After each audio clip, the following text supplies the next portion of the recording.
Hi, I'm Jenna Potts, your local Farm Bureau insurance specialist with the Durga Insurance Group. We are a company dedicated to serving only Michigan. We know you, we understand you, we protect you. All of us at the Durga Insurance Group live and work right in this area, so we're always nearby. Local agent, local service, and local savings. Come and see us today or visit our website, durgainsurancegroup.com, to find out more.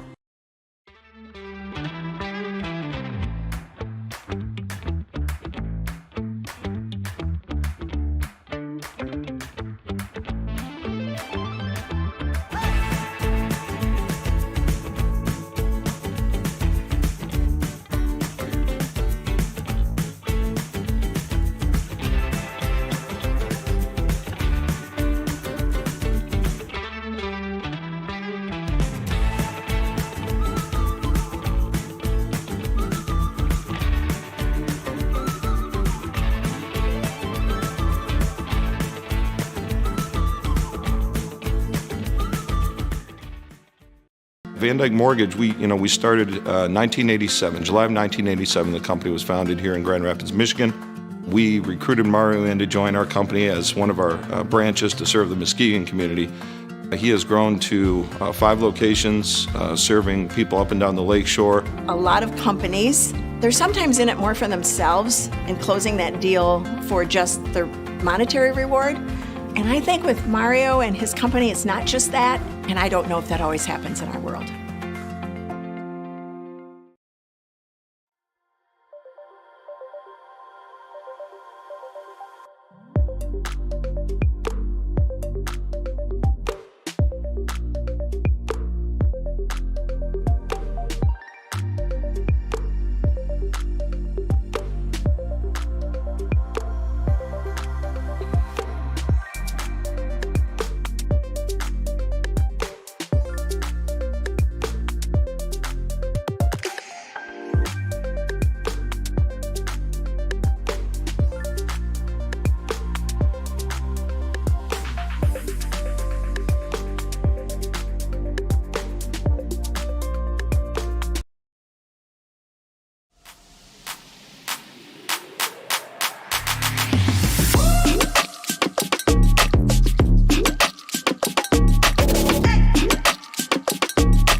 selector. Rewind selector.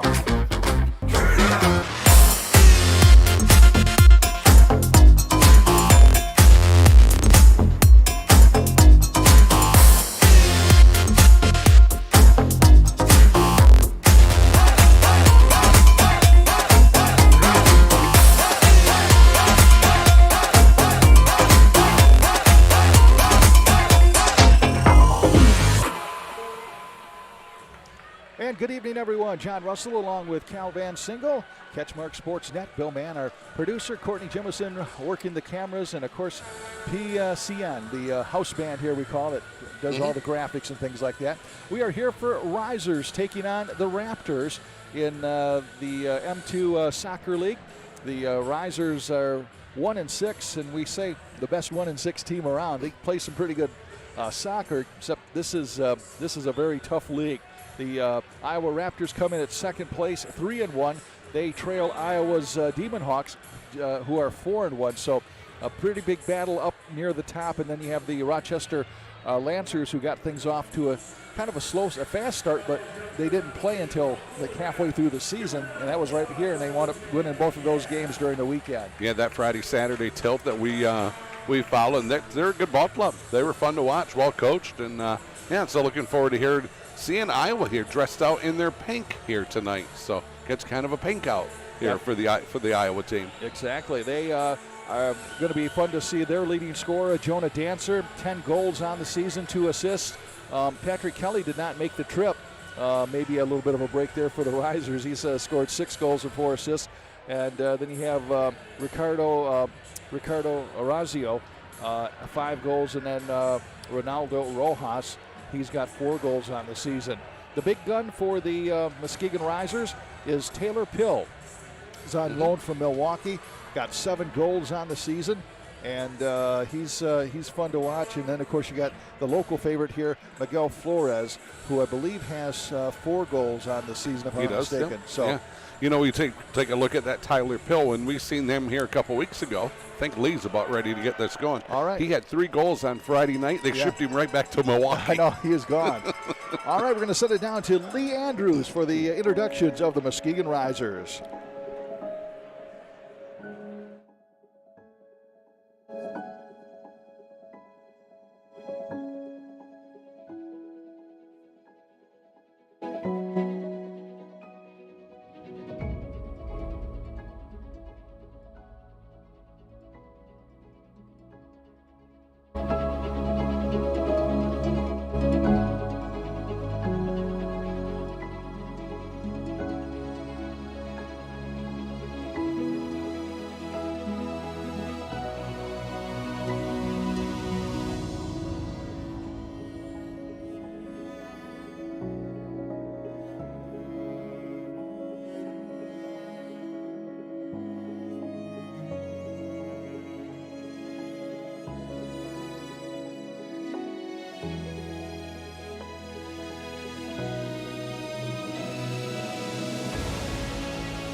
Risers fans, it's a little snowy, but it's a beautiful night for indoor soccer in Muskegon. We want it to be loud in Trinity Health Arena for the entire game. So Risers fans, are you ready?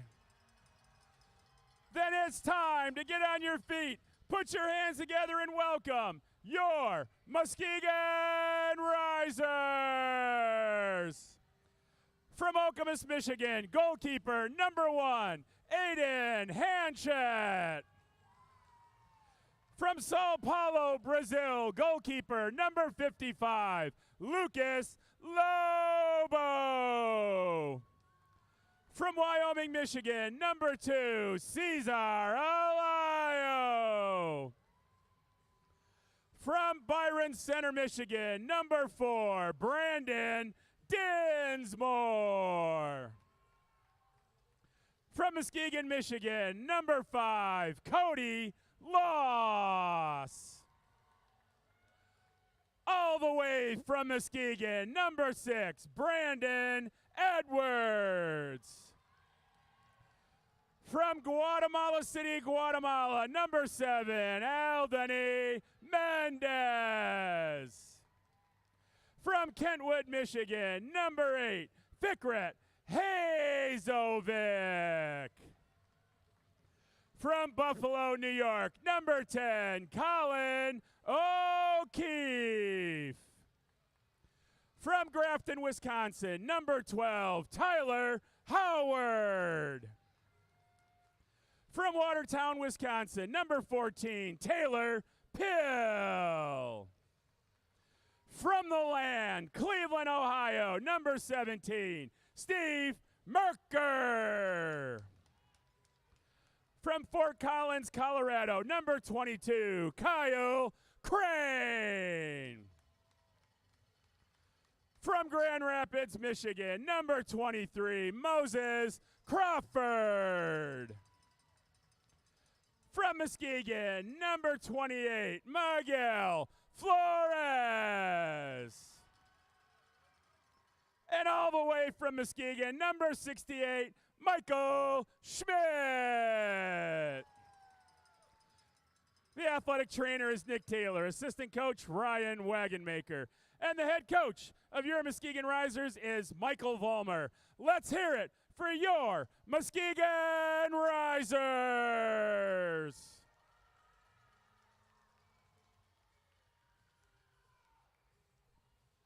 Playing the anthem, right?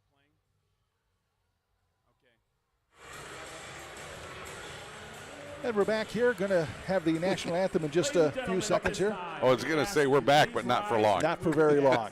As we honor our country and the brave men and women serving in the armed forces throughout the world with the playing of our national anthem.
All right, now we are ready for the start of this one. Yep. The Muskegon Risers coming in 1-6, and the Iowa Raptors come in at 3-1 in second place in the North Division of the M2 Soccer League. And would you do me a favor, please? Just turn my hearing up a little bit on my headset. You know, you would never know that we Right. actually do. Yeah, well, it got louder in we here. do it. Good. We do this. We set all of our levels when it's quiet. Then we reset them again. Yes, we do. All right. So I'm trying to protect my frail healing, along with the rest of my frail body. Your frail healing? Healing or my frail hearing, I should say. All right. Kind of goes with healing. As we said, it's been a big day here in Muskegon. They had the Winterfest right in this block here, so hopefully a lot of the fans came in to get warmed up for a little bit and see some exciting indoor soccer here at the Trinity Health Arena. I tell you what, we have a really nice crowd here on hand. There's already quite a few hundred people in there, and there's people up in the concourse starting to fill in. So, hey, this is going to be an exciting evening here of soccer here tonight with the Risers and the Iowa team. Looking forward to this one. Been looking forward to this one for the last couple of weeks since the last time we were here, and hopefully here we can get the Risers a win here tonight. Yeah, they, like I said, the Iowa Raptors in the thick of the hunt here, just a game behind their counterparts, the Iowa Demon Hawks, who are 4-1 on the season. They are led by Jonah Dancer, 10 goals, 2 assists on the season. Meanwhile, for Muskegon, their leading scorer is Taylor Pill, who was on loan from Milwaukee. Muskegon has 3 players on loan from Milwaukee: Tyler Howard, Taylor Pill, and Kyle Crane. And then they have Steve Merker, who played here last year, but is on loan from Utica. So some folks that have spent some time up in the MASL, as has the Iowa team as well. Just taking a look out there, I say O'Keefe is out there. It looks like Edwards is out there also. Cody Loss, I believe, number 5. All right, looks like it's going to be Angelo Aquindo going to kick the ball into play to start things off here for the Raptors. And he kicks it back into the defensive zone. Pass over to Lionel Malicki. And now the goaltender, another one of those roaming goaltenders, Jesus Ortez. Yeah. And, Lucas Lobo makes a mistake, and let's see if they, man, he got away with. Oh, my goodness, that was just. I don't know how they kept from scoring on that one. That was, that could have been disaster right away for them. But, here we go. Lobo does like to roam, sometimes to our panic a little bit. Yes. Gets it over to Cody Loss. Loss for Muskegon, brings it up just underway here in Muskegon to Miguel Flores. Yeah. Flores kicks it down to number 10. That is going to be O'Keefe. Colin O'Keefe, and then shot right on goal, and Ortiz makes a sprawling save there. Ortiz for them is their leading goalie. 2 wins, no losses, a 5.68 goals against average. Mass substitutions and a turnover here by Iowa. This is Moses Crawford. With the short hair.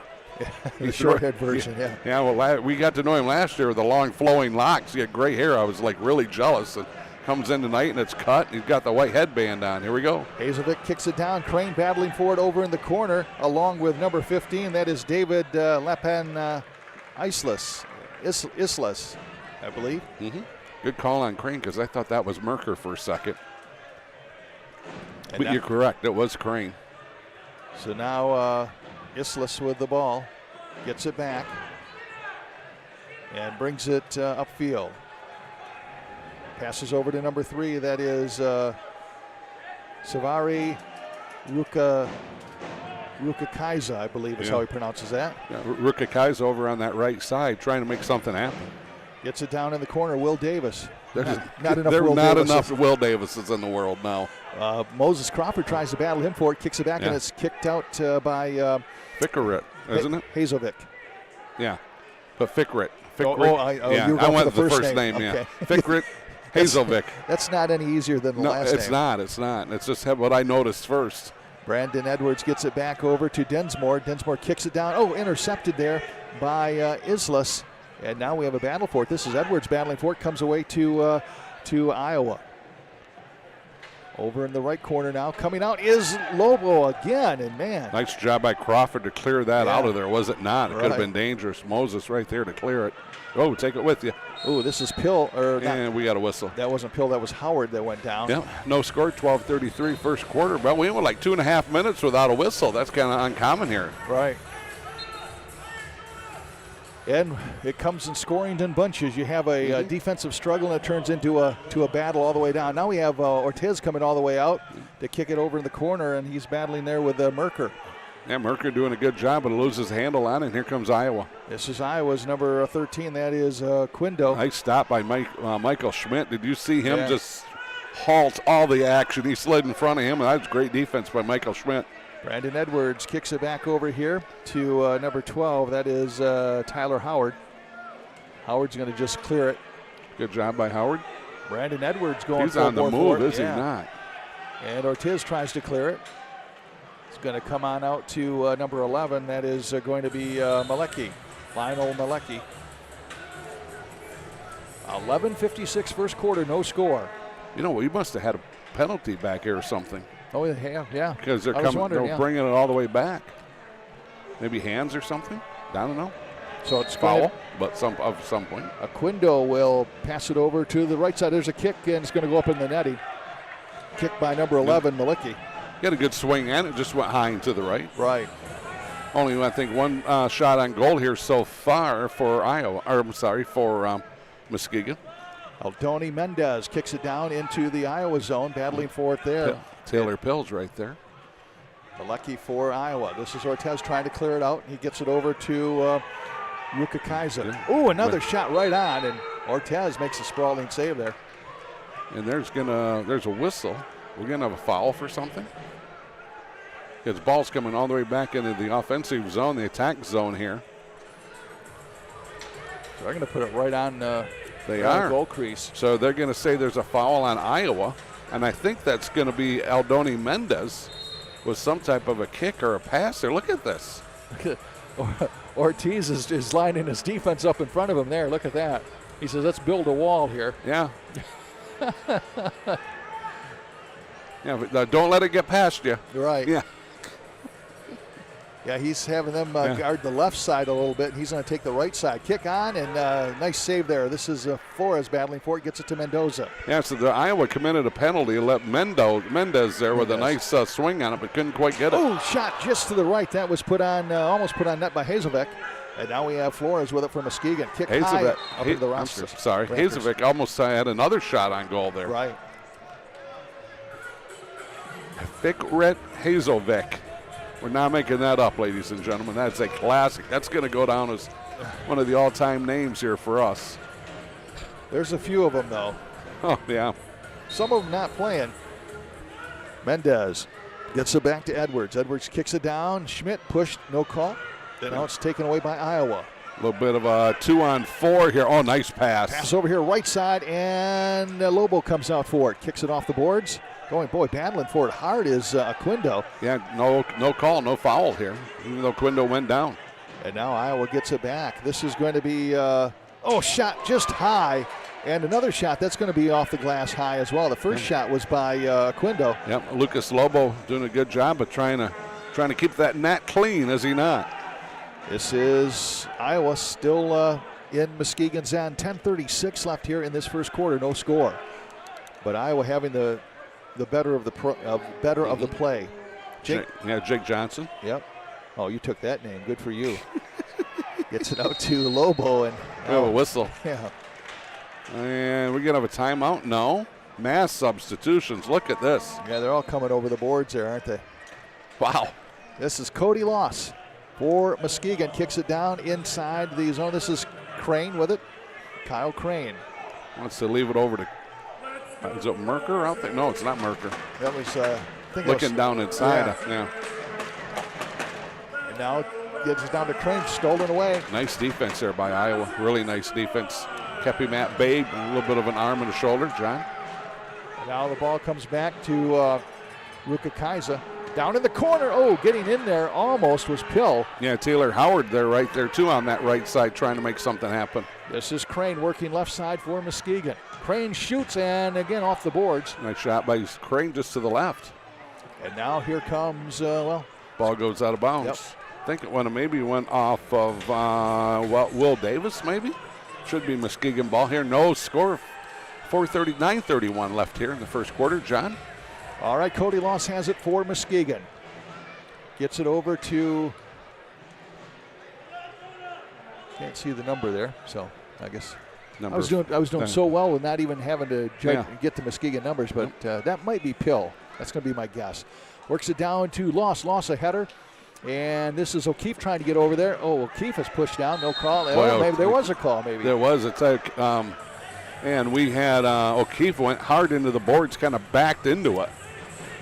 Quindo gets called for the foul. O'Keefe is still politicking, but I want to go, you got the call. Right. There's a kick and gets it to Merker. Merker over to O'Keefe. O'Keefe to Crawford. Crawford to O'Keefe. Oh, nice save there by Ortiz. This is Crawford coming back. Shoots, high off the glass. Well, what a beautiful pass by Crawford. Oh, Right. my gosh. Just gorgeous pass. Just could not finish. Comes all the way back. Whoa! He loses it. Here comes a shot on goal. Nice save there by Lobo. This is Aquino shoots, and again another save by Lobo. And now Lobo way out of the net. And we're getting a penalty on Lobo. Yeah, Too far out of the net, and then he took the Iowa player down. took the legs out from under him. I think he took down number 10, Jake Johnson. 8:46 left first quarter.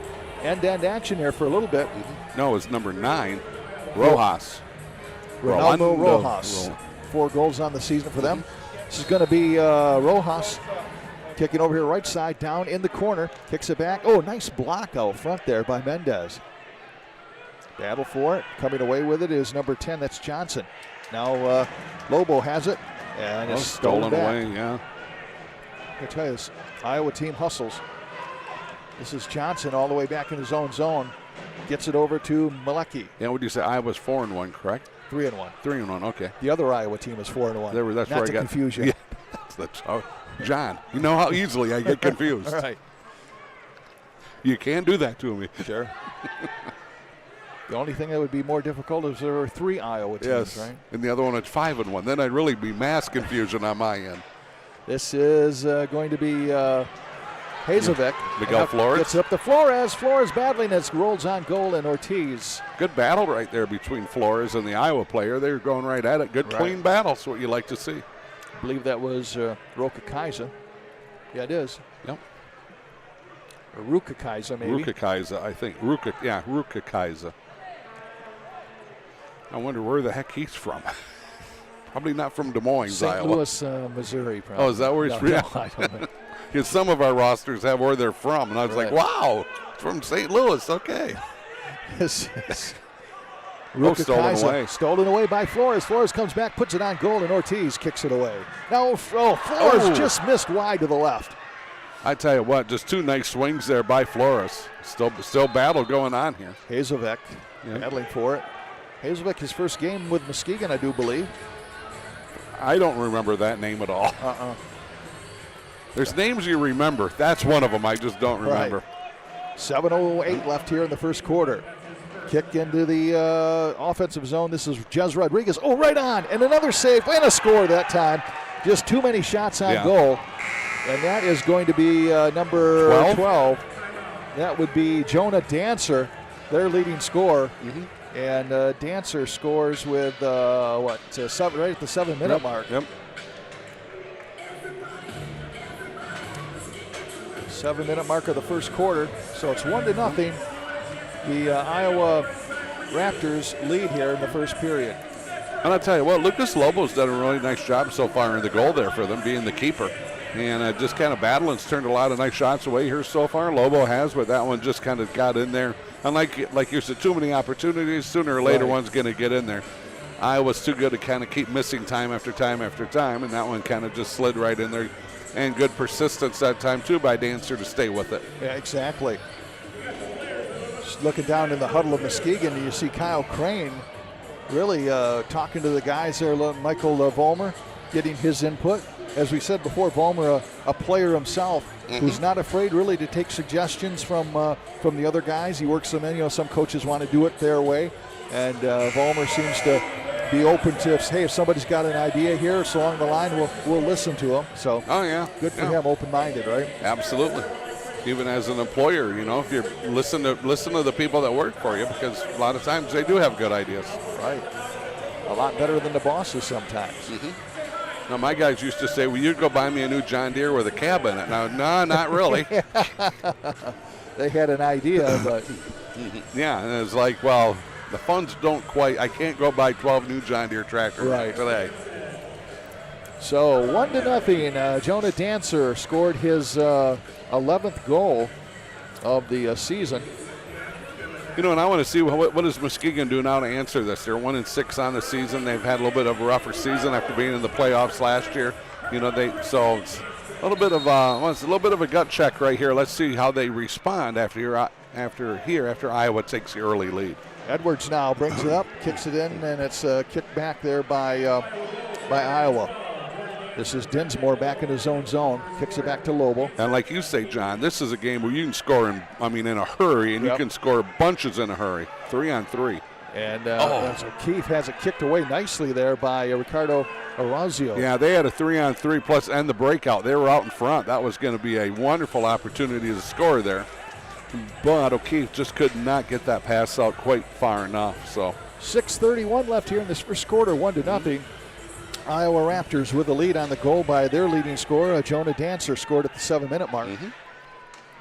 7 minutes left in the game. Ortiz coming away out, kicks it down in the Muskegon zone. Ball being battled for, kicked out. Tried to do a header there, didn't they? Right. And now Iowa takes control. This is number 11, that's Malecki.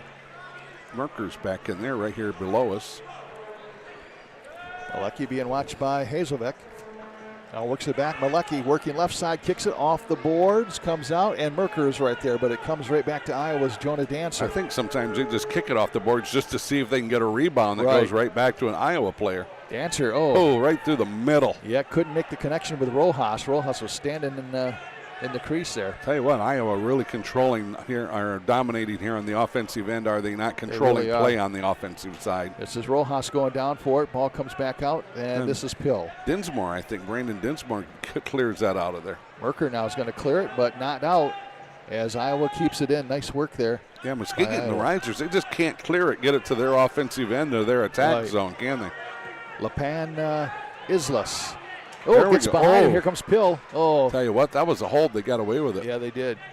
That was number 15, David. Lepan Islas. Yeah, Lepan Islas.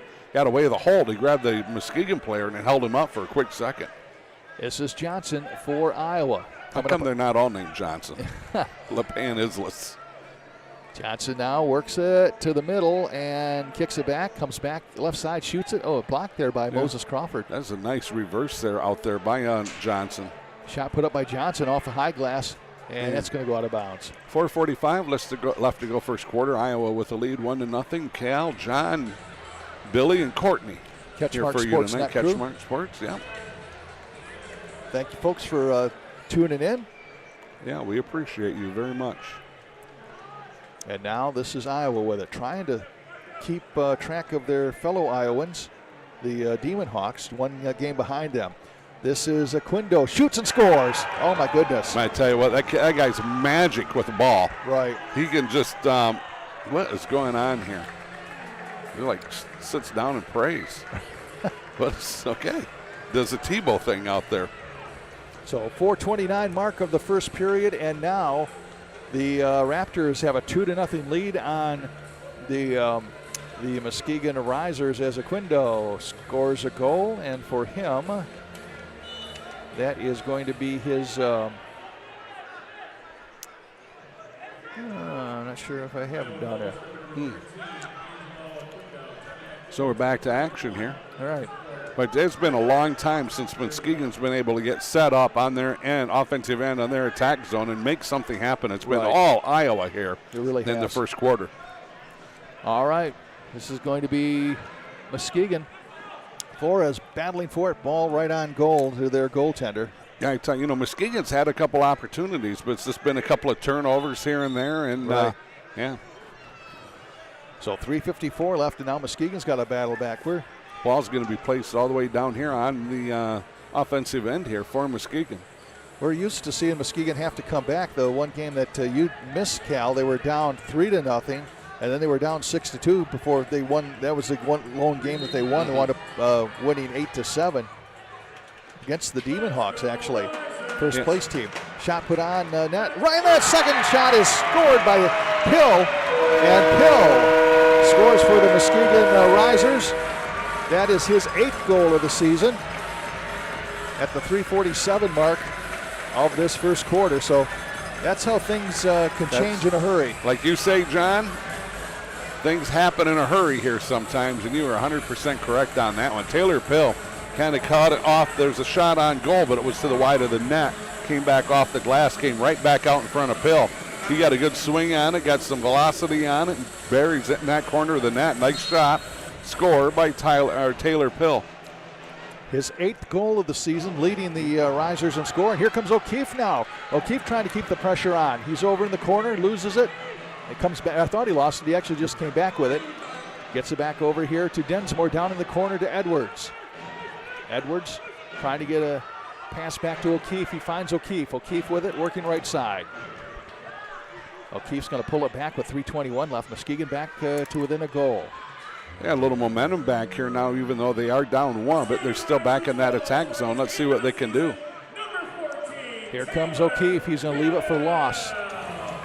Loss now at midfield. I tell you what, they keep going the wrong way. Do they not? Being hassled by Ramos. Yeah, they're back in their defensive end here. Iowa just kind of forcing them just to go further back, and no penalty. And I thought there, we have no penalty. Brandon Edwards went down. He wanted one. And now the ball comes out, and it's stolen away. Stolen back. Jonah Dancer lost the handle on, got him back, did he not? By Lepan Islas. Works it over here, left side shot. Oh, nice save there by Lobo. Nice shot by Rodriguez. Lobo with the left foot save. And now this is Crane. Crane kicks it. It's left there, and coming back for it is number 2, Aleo. Yep. Aleo. Cesar Aleo. And right in the front, boy, a very dangerous play there, and Aleo gets it out. Now we have Cody Loss battling with an Iowa player. Yeah. If Cody's out there, it's going to be a battle. Yeah. He is not afraid of contact. We're back underway. No, the official's gone. Bring it back. Bring it back. Because I didn't hear that whistle. I didn't see the official set the ball and give the instructions. Here comes Malecki. Gets it back to number 6. That's Orazio. Malecki, that sounds like a chemistry thing or something. Shot put up. Oh, off the glass. No. And this is Pill. Pill with the lone goal for Muskegon. Gets it to Alio. Alio battling. Moses Crawford comes out, goes off the boards, and wide open net. And scoring was number 13. That would be Quindo. He puts in his 2nd goal of the evening for Iowa. Yeah, just caught out of position again. 148. Yeah, 148 mark here, or 148 left in this first period. And now Iowa has built the lead back up to 2 goals with a 3-1 lead. Yeah, I tell you what, just like that, Quindo's only 1 goal away from having a hat trick. Yeah. This is Mendez. Getting past some Wood. Right to the Merker, but a sliding save by Ortez. Really nice pass by Mendez. I mean, he put it right on the foot of Merker. Nice pass by Mendez. And then Ortez does the rest, or Ortiz. Michael Schmidt back in there. Schmidt kicks it down the corner. This is Merker off the chest. Merker puts it up high off the netting. That went out of. I mean, that went over the netting, into the concourse. Yeah. And here comes another ball. Good thing we have an extra ball. Right. So 1:19 left in this first quarter. Just when Muskegon cut it to 1. Shot on goal. Nice save by Ortiz. Beautiful save. That was Pill, I believe, on the shot.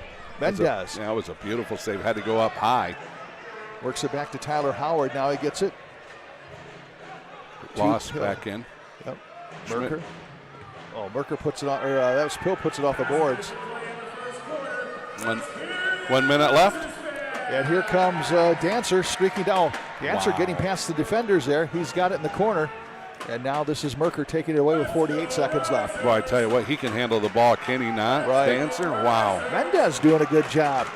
Gets it down to Pill. Pill in the corner. Battling for it still with 36 seconds left. Comes back to Iowa. They're going to try to clear it. And now coming up, Flores had it momentarily. Well, I tell you what, a lot of times every loose ball goes right to Iowa, doesn't it? Just like their ball just, it's a loose ball. Anybody could have had it, went right to a guy from Iowa.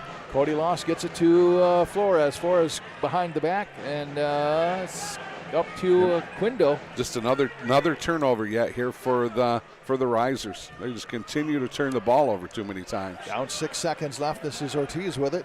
Jesus Ortiz.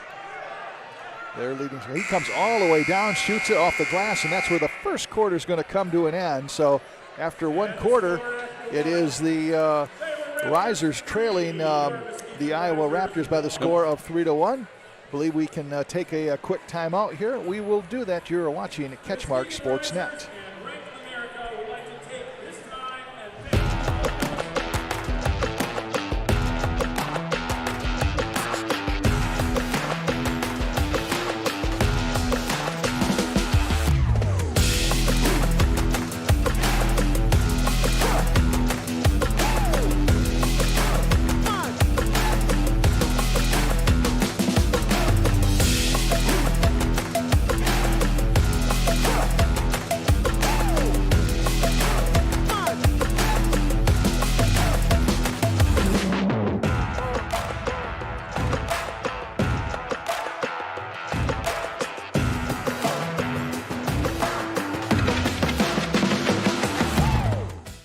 Hi, I'm Jenna Potts, your local Farm Bureau insurance specialist with the Durga Insurance Group. We are a company dedicated to serving only Michigan. We know you, we understand you, we protect you. All of us at the Durga Insurance Group live and work right in this area, so we're always nearby. Local agent, local service, and local savings. Come and see us today or visit our website, durgainsurancegroup.com, to find out more. And we are back. John Russell along with Cal Van Single. You hear the voice of Lee Andrews, a great PA announcer here. Wonderful job. At Trinity Health Arena. We have played one period, and the second place Iowa Raptors lead by the score of 3-1. Muskegon was able to cut it to 3-2. The scores for Iowa, they opened the scoring right at 7 minutes. Jonah Dancer, their leading scorer, scored his 10th of the season, putting the Raptors up 1-0, and then Aquindo scored. That's Angelo Aquindo scored his first of what would be 2 goals at the 4:29 mark of the first period to make it 2-0.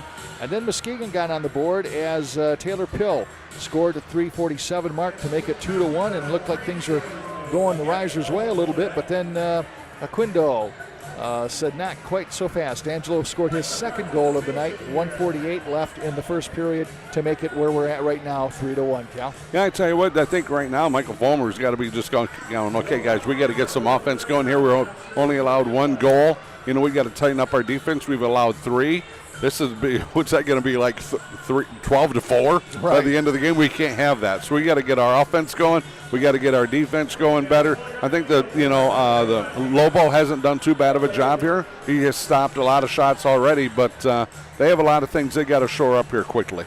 Good crowd here, as you mentioned. Of course, it was a Snow Fest or Winter Fest in downtown Muskegon, so I'm sure we got a good crowd with that. So, Matt Schmidt, who we'll be talking with at halftime, the CEO and head of soccer operations here, would obviously like a win for a lot of reasons, but get some of these guys, these fans that maybe see in their first soccer game, get them acclimated to the atmosphere down here.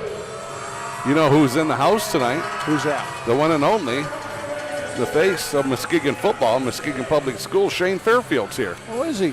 Yeah. Where'd you see him at? He says, where are you? He knew we were doing the game. He thought we might stop by. Oh. And then he sent a picture of us. And I'm like, going, so where are you? Where are you sitting? Oh, he snapped a picture of us and he didn't break his camera. Down to the right, up behind the net. Huh. So that's my right. Yeah. So he's got to be. There he is. You see him? You got to bend down a little bit. Oh, yeah. Yeah, there he is. All right. I'll be darned. Shane Fairfield, head football coach here. He's won a few games. Yeah. What is he? The second winningest coach now, He's, right? I think, 14 away from being the winningest coach ever. At Muskegon. Yeah. All right, this is, and that one went in the goal. It was actually kicked in by one of the Iowa players, so you're going to have to, I think it was actually kicked in by Dancer, maybe. I'm thinking, no, you know what? I'm thinking it was. They'll give it to a Muskegon player. Edwards. I thought Edwards got his right foot on it. I really did. Okay. We'll see what Mr. Andrews says. But I know that Ortiz looked at Dancer like, hey, what's going on here? And do you think maybe he got confused because they switched here? Yeah, they switched sides. Do you think he got confused from that? I don't know. I mean, think about it. Right. They were just down there a couple minutes ago. Right. I do know the score is 3-2 now. Yeah. So we're going to officially say it's Brandon Edwards until we hear from Mr. Andrews. Well, I don't know what Michael Vollmer said there at that quarter break, but you got to bottle that. That worked. Right. Quickly got a score here. Here's Schmidt back for Muskegon. Works it over to O'Keefe. O'Keefe now Don't almost lose stolen the away. handle. Comes back to Lobo. This Iowa team can really defend, can they not? They can. They're so good at defending, and they're so good at moving the ball by themselves. Lobo gets it down the Muskegon zone. This is Merker with it. Merker to O'Keefe. O'Keefe now kicks it. Yes, sent it in, but just a little bit wide of the net. Whoa! O'Keefe just hit the board hard. So that was Brandon Edwards. You were right, sir. Thank you very much. And the shot goes up off the glass. The stoppage of play here. So Muskegon has crawled their way back into this one, 3-2 with Brandon Edwards scoring. That's his 4th goal of the season. Shot on goal, high here to the left here by Iowa. Go ahead. That's right. And now we have a header, and it's free in front. Comes right on the goal to Lobo, and Lobo gets it there for Muskegon. See if, he hit the board on the throw. That was a 4th goal of the season for Brandon Edwards, by the way. He had a 3-goal game, I believe, really early, the 1st or 2nd game of the season, and hadn't scored since. Well, I know what happened to Pill when he scored 3 on a Friday night. He was gone. He flew went right back over to Milwaukee. No, you're thinking of the other guy for Rochester, Traversi. Remember that? Okay, I'm sorry. For some reason, I was thinking it was Pill. Lobo, nice save, gets it out. Save. And it's kicked back by Johnson, kicked back to Edwards. Now the ball is free. Cody Loss trying to pick it up for Muskegon. And it's going to come on in. This is It's stolen away here by Iowa again. Shot on to the left. It's missed there, and this is Flores trying to clear it for Muskegon. Every loose ball here just goes to Iowa. They are so good at just tracking down loose balls. Losoya gets it to Johnson, out to Ortiz, and now comes Iowa with the ball. Pass over right side to Alan Losoya. I mean, they just, offensively, they know exactly what they want to do, right. And they're, more often than not, they're getting it done. Johnson dumps it down, and there's Aquindo, who's had a heck of a game, 2 goals already.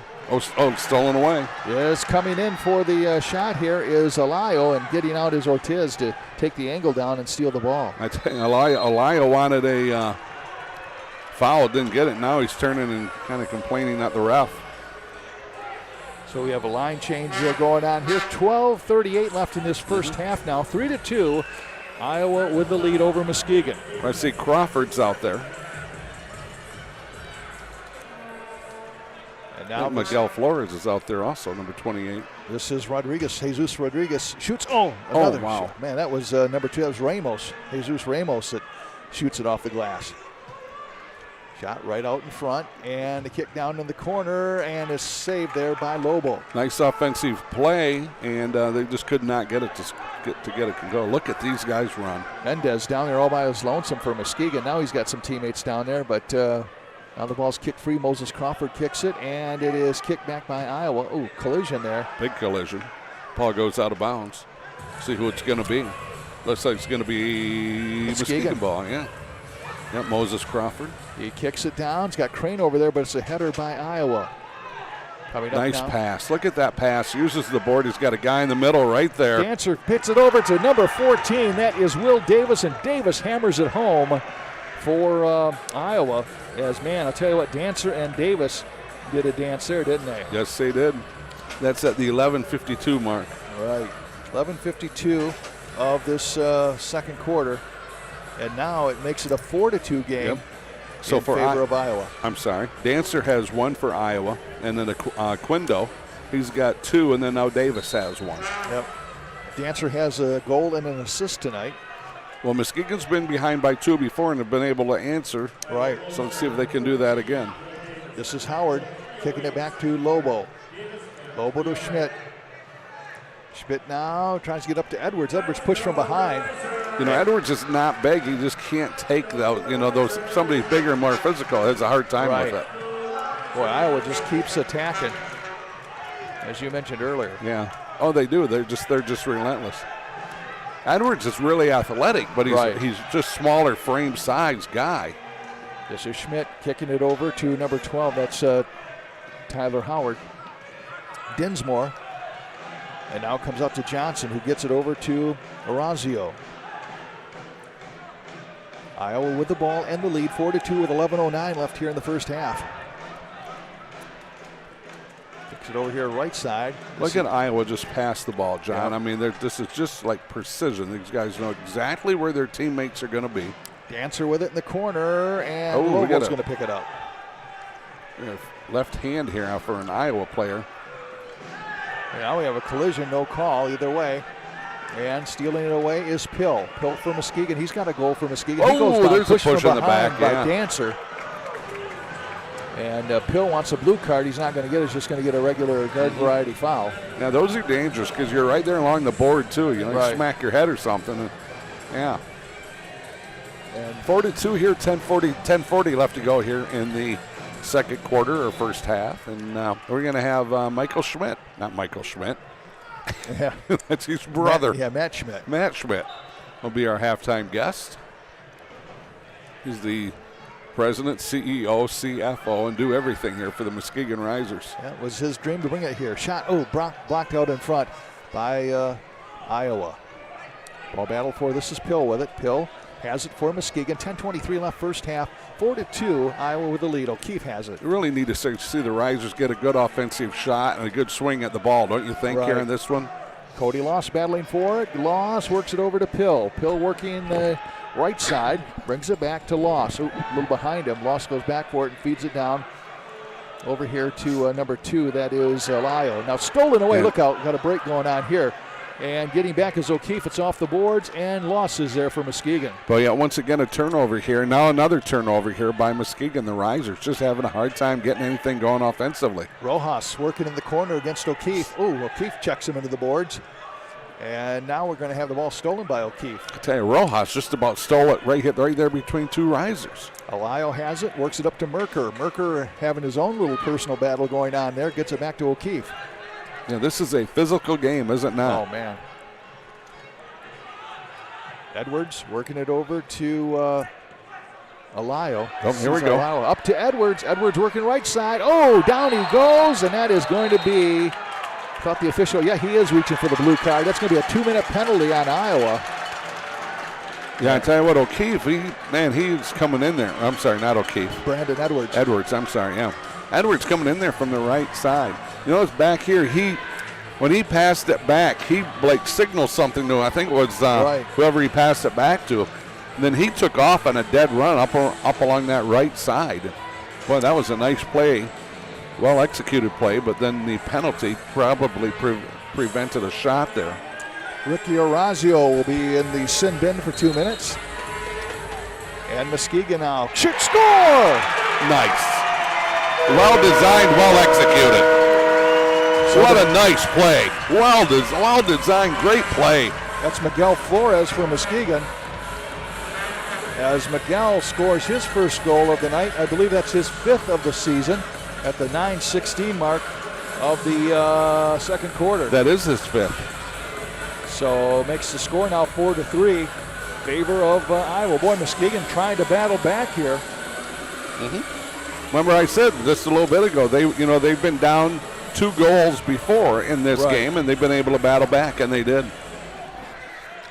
This is Iowa now. Well, it's their turn now, right? If the script stays the same. Yeah. Boy, going down is Oquindo. He wants a call, and he will not get it. No, he'll get it, but no card, though.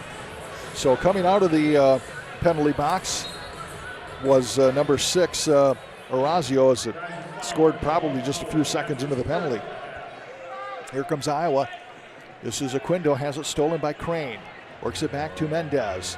Aldoni Mendez going through traffic, gets it up to Crane. Crane brings it back. Still about 8 minutes, 40 seconds left to go here in the half. Oh, this thing's going to go way out of bounds. Yep, Ortiz clears it, but right up the fan from Rockford. He's going to throw that one back. Michael Schmidt checking out. See Aldoni Mendez is out there. They got 3 guys checking out, rolling in a bunch of players. Mendez is going to be on the kick here. Well, Mendez, he and his brother played here last year. Mm-hmm. Mendez 2 goals on the season. Gets it over to Flores. A little bit high. Boy, I'll tell you what, Flores, he has that He gets him. He usually zeroes in. He starts out high and then he starts putting them on net. This is Dancer going through traffic. Dancer and Mendez were battling, were they not? Yeah, bodies all over the place. Iowa wants a call. Stolen away by Flores. Goes open off. Getting back there somehow. Was it Taylor Pill? I think it was Aquindo. Aquindo? Yeah, that was on the save. That was Flores on the shot. This is Mendez. Shoots over and score! Number 8 scores for Muskegon. That's going to be Hazelvik. Welcome to Muskegon. Fikret Hazelvik, his first goal of the season for Muskegon, and that ties this game up at 4-4 at the 8:13 mark of this second quarter. We've had really in the last 4 minutes, we've had 4 goals. We've had a goal at the 14:45 mark, the 11:52, the 4:16, and the 8:13. I looked at that wrong. It was the 9:16 mark. So we can only see like the top half of that scoreboard sometimes, unless you squat down a little bit. This is Schmidt battling for it, and it comes back to Iowa. This is number 9 with it. That is Rojas kicking it back to Malecki. I don't know what Coach Vollmer said at the end of that quarter, but put that in a bottle because it worked and they got this tied up. Malecki kicks it over to Rojas, who in turn gets it back over to Orazio. Orazio off the boards to Crane. Stolen away. That's not Crane, that's Howard. And now it comes back inside the Iowa zone, and therefore is number 11, Malecki. Yeah, and stolen back again by Iowa. Oh, push down there. Densmore pushed down number 14. Whistles. Will Davis. I tell you what, who's not happy at all is Will Davis. Right. He looked right at the official and wanted a blue card. he was not happy. So no blue card. So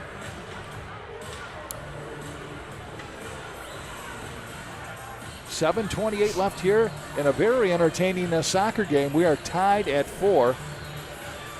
Iowa is kind of led by from the get-go, but Muskegon has battled back here to tie this thing. You know what? We got a riser going in the penalty box. Oh, so there was apparently a blue card. Yeah. That is Dinsmore. Brandon Dinsmore. He's going in. All right. So, oh, man, that's a yellow card. That's a 5-minute. Oh, it was a yellow card? Yeah. So now Iowa will have the man advantage for 5 minutes.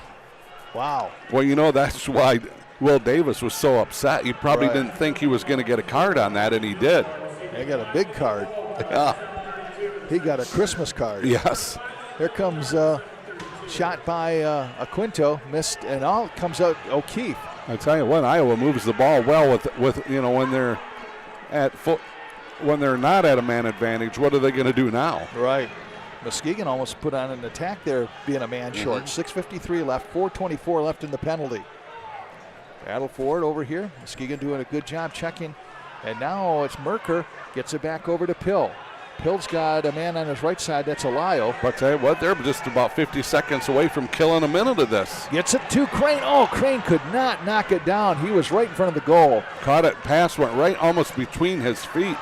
Crane battling for it. Gets it to Loss. Loss does a back-footed kick. Gets it over to Pill. Pill back to Loss. 6:22 left in the half. 3:53 left in the man advantage for Iowa. Yeah, Crane in there playing well right now. Making some things happen. Pill down in the corner to Crane. Crane with it, and he kicks it on goal. Wasn't able to get much on it because Heath says he was fouled. Well, he wanted to push from the back. I think there was a push from the back. He tried to get the left-footed kick on it.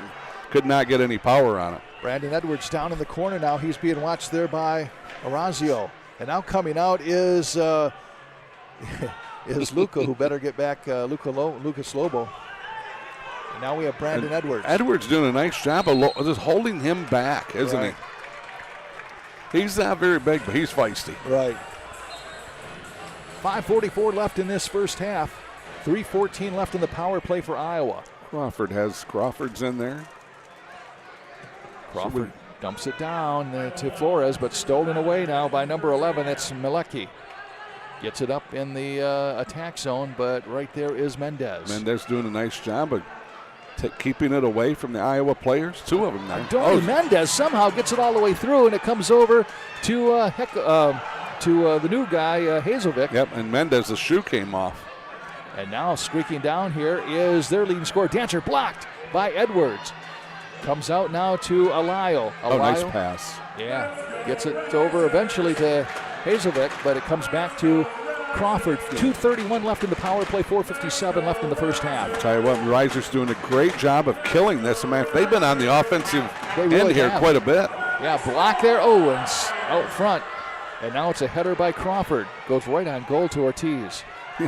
Yeah, you know, Muskegon has had arguably maybe as many, if not more, chances here during being shorthanded. You're absolutely correct. Here comes Will Davis. Davis off the boards. Comes out to Brandon Edwards for Muskegon. 2 minutes left in the power play for Iowa. This is going to be Orazio gets it back to Malecki. Malecki now down to Davis. Davis shoots and it's blocked by Crawford. So still going to be Iowa ball just to the left of their of the Risers keeper. Johnson to and we're going to wait. Hold on. We did not get it set properly. Going to do it all over again with 4:17 left. 1:49 left in the power play. Iowa's like in a hurry. Yeah. Gets it to Johnson. Johnson shot blocked. Nice block. That was and he kicked it out of bounds. Crawford and Alayo were both down there. I'm not sure who got the block. Wow, 5 new guys coming in here for Iowa. That's why I just can't do play-by-play. I can't think that fast. I don't have a photographic memory.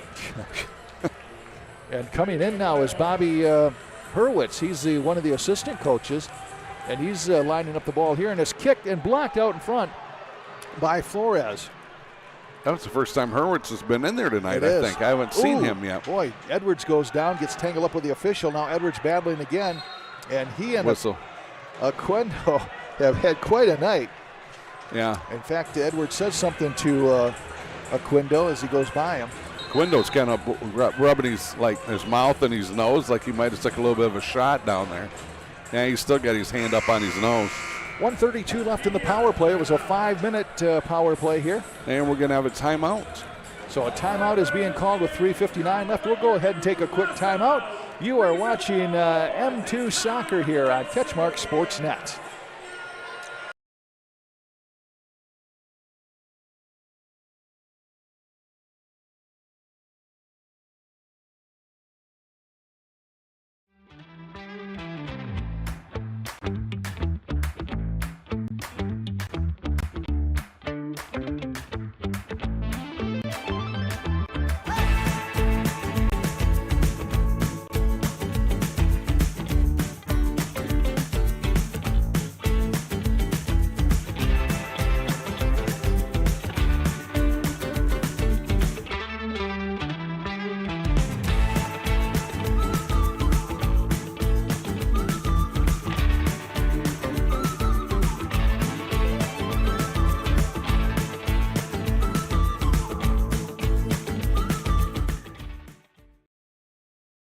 At Trinity Health Arena, John Russell along with Cal Van Single, Bill Mann, and Courtney Jimison from CatchMark SportsNet. If you see me leaning this way, it's because I can see the clock and how much is left. Oh, okay. I'm not trying to get fresh with you. I was wondering what was going on there.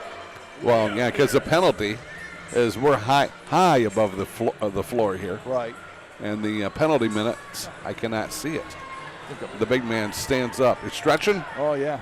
And that's not going to do very good for our camera shot, I realize, Billy, but I got to stand up and stretch a little bit.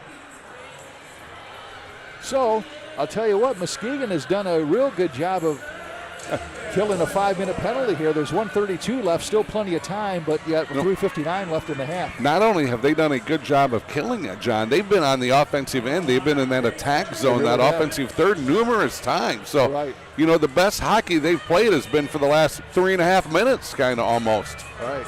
You got an eye disease, called it hockey instead of soccer. Yeah. It was a hockey game at different times, that's for sure, right? Been a little physical. Haven't had too many scruffs start up yet, but it's definitely been physical. Peel up to Merker, tries to get it back to Eldoni Mendez, and it comes over here to, that is number 12. That's going to be Tyler Howard. Down in the Muskegon zone, Merker's all down there by himself, and, he runs into the goalkeeper. The goal is open. We got an The goalie's injured. down. Lobo is hurt. He and Merker collided. Yeah, we got a stoppage of play just to make sure the keeper's okay. Rubbing his thigh, might have got a strawberry there. That is Ortez. There's a word you don't hear anymore. Strawberry. Yeah. Turf burn. Turf burn. There you go. People are going, a strawberry. What the heck are these? These guys already don't know soccer. Now they're talking about fruit. Right. And they certainly don't know nothing about fruit. No, but If we were tell talking that by looking at us. Popcorn and hot dogs. This is Ortez. Oh, blocked by O'Keefe, and it's going to go Out of bounds? Off the netting. Boy, Ortez living a little dangerously. He is. The roaming keepers. Right.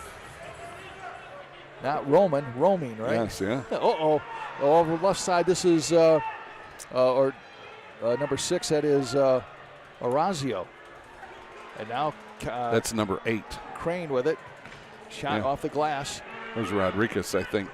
Back over to number 9, that is Rojas. Rojas to Johnson. Johnson shoots. Oh, blocked out in front. Comes back to Johnson. Great defense here, down to 32 seconds left. In the penalty, 2:57 left in the half. Gets a pass over here to Rojas. Rojas down in the corner to Aquindo, off the boards. Karam's over here. Rojas trying to kick it clear. Down to 18 seconds in the power play. Fancy footwork. Yeah. Kicks it back over here to Malecki. 11 seconds left. Over to Rukakaiza. Down to Aquindo with 2 goals. Brandon Edwards all over him. And now comes back to Rukakaiza. Oh, nice save there by Lobo. And he's going to cover up, and the penalty is over for Muskegon. They killed the 5-minute penalty. Wow, what a great job here by the Risers killing that penalty. I mean, that's outstanding. That's some of the best hockey we've seen them play here between last year and this year both. This is Alayo and number 11, Malecki, getting tangled up. Yeah, help each other up. That was nice to see. 2:15 left to go here before halftime. John, take it away. Both teams back to full strength. This is Alayo. Nope, stolen away by Malecki. Malecki now up to Dancer.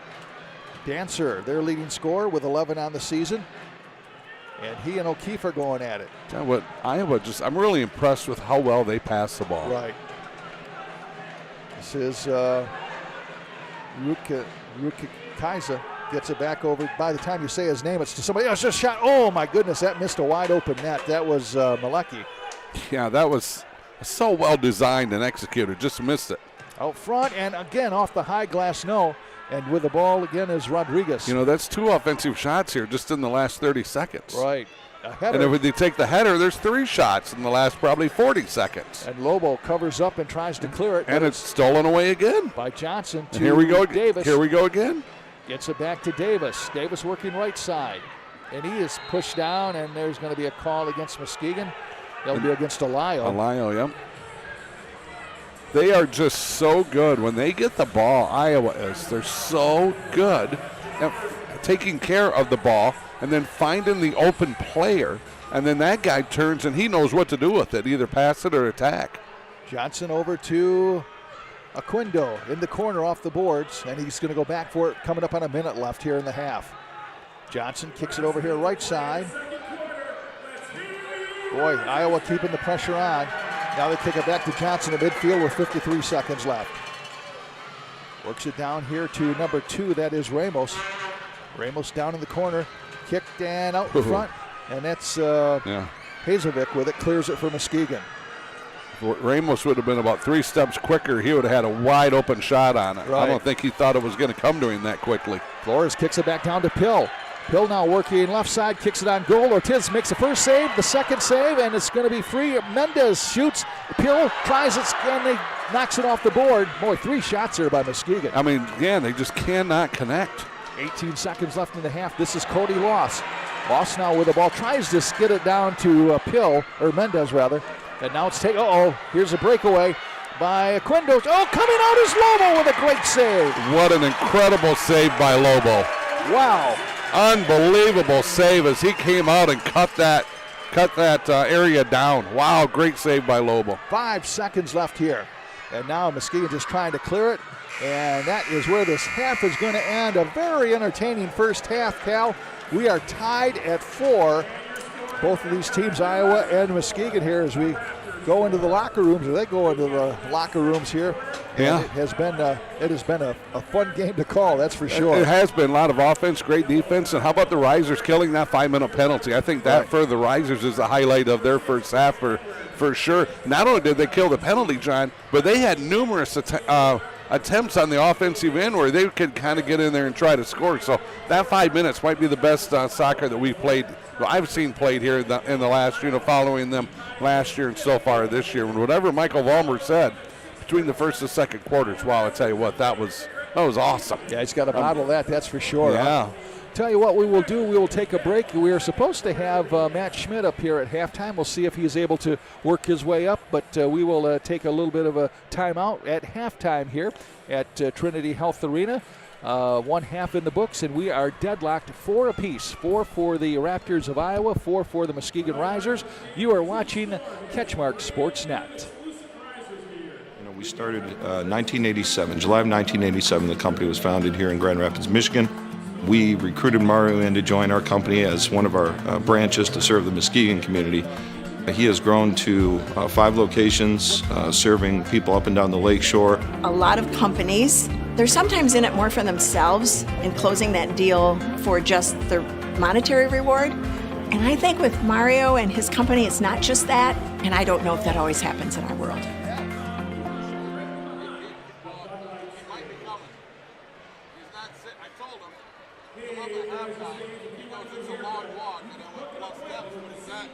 Local Farm Bureau insurance specialist with the Durga Insurance Group. We are a company dedicated to serving only Michigan. We know you, we understand you, we protect you. All of us at the Durga Insurance Group live and work right in this area, so we're always nearby. Local agent, local service, and local savings. Come and see us today or visit our website, durgainsuranceGroup.com, to find out more.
For him.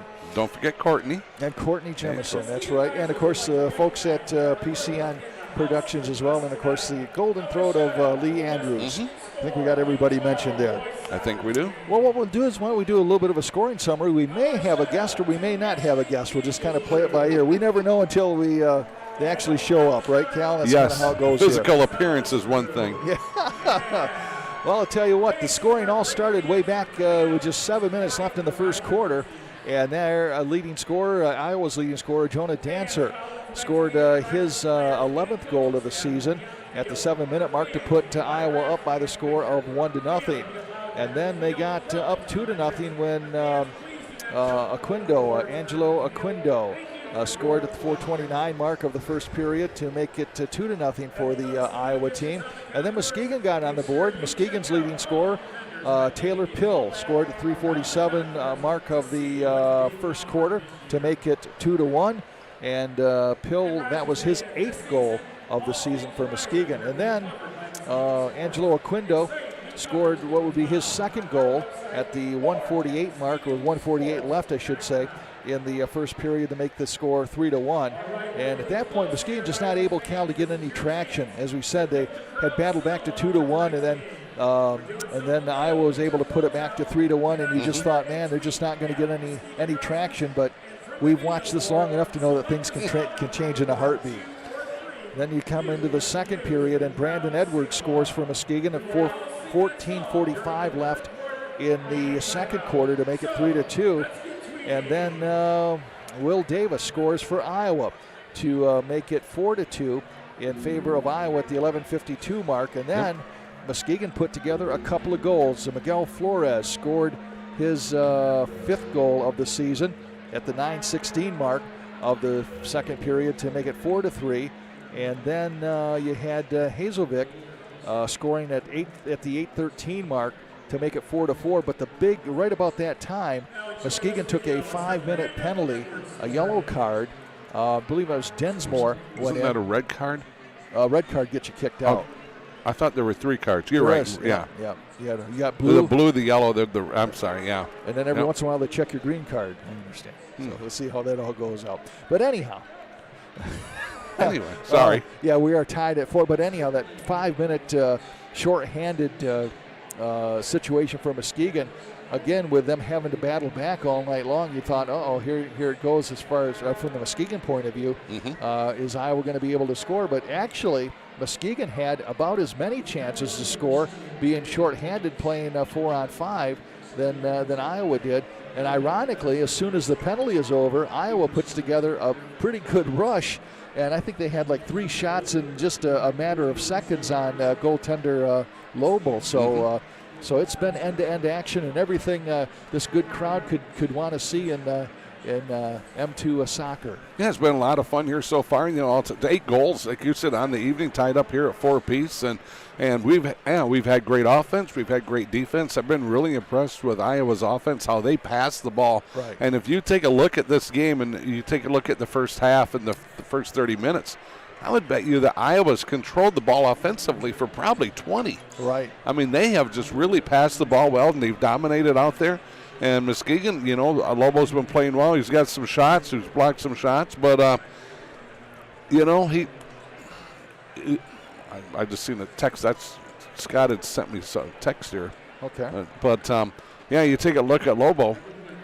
He had. Are we still employed? Scott. I'll show you later because you're going to want to see it. But he had some really nice stops. Right. You know, and then he was able to, you know, Muskegon was able to transition and finally get some offense going and kind of climb back into this one here. And, it's just been an exciting first half here. The standings in the M2 Soccer League, very tight battle up near the top. Both Iowa teams battling. Iowa Demon Hawks at 4-1. And then you have, here he is. We got get Cal all set up here, and we'll have him switch out here and put you in the chair so we can get you on. Can we get? Yeah. You're on camera. Okay, you're good. Nice. You're good right there. Yeah, I thought we were going to have to kill this one out. You're just a little bit busy. I can't believe what you guys are talking about up here. My ma turned 60 today. Yeah, I see. Yeah, so she's got to be thrilled. Then we sang happy birthday, cut the cake, and then completely blanked on coming up here, guys. Hey, I'm sorry anytime mom has a birthday, that's a pretty good excuse. Yep. That's better than when the dog ate my homework. Exactly. Right there. Well, let's talk. We got about 6 minutes left, and let's talk about this Risers team this year. Our first chance to really chat with you here, and I've said this before on the air and everything else, is your record is 1-6, but that is not indicative of and you can see the hustle here tonight, coming back to tie this thing at 4-4. You guys are just in a really, really tough league, aren't you? Yeah, no, we've taken a step forward, and everybody else in our division has as well, and that's what you want. I mean, good competitive soccer for people to come out and watch, and it's fun because that is a lot, and there's a ton of to take in with it, but it's not even the whole experience when you come down here. You know, you got a lot of different dance cams and crowd engagement, and people are having a riot, not even watching the soccer, just having fun with the on the microphone down there. He's a real Christmas ham, that guy. He loves to ham it up. Does a great job. And I'll tell you what, they had a great atmosphere down here with Winterfest, Snowfest. And, maybe folks come in here, and it's kind of paid dividends because, folks came in maybe to get a little bit warm here.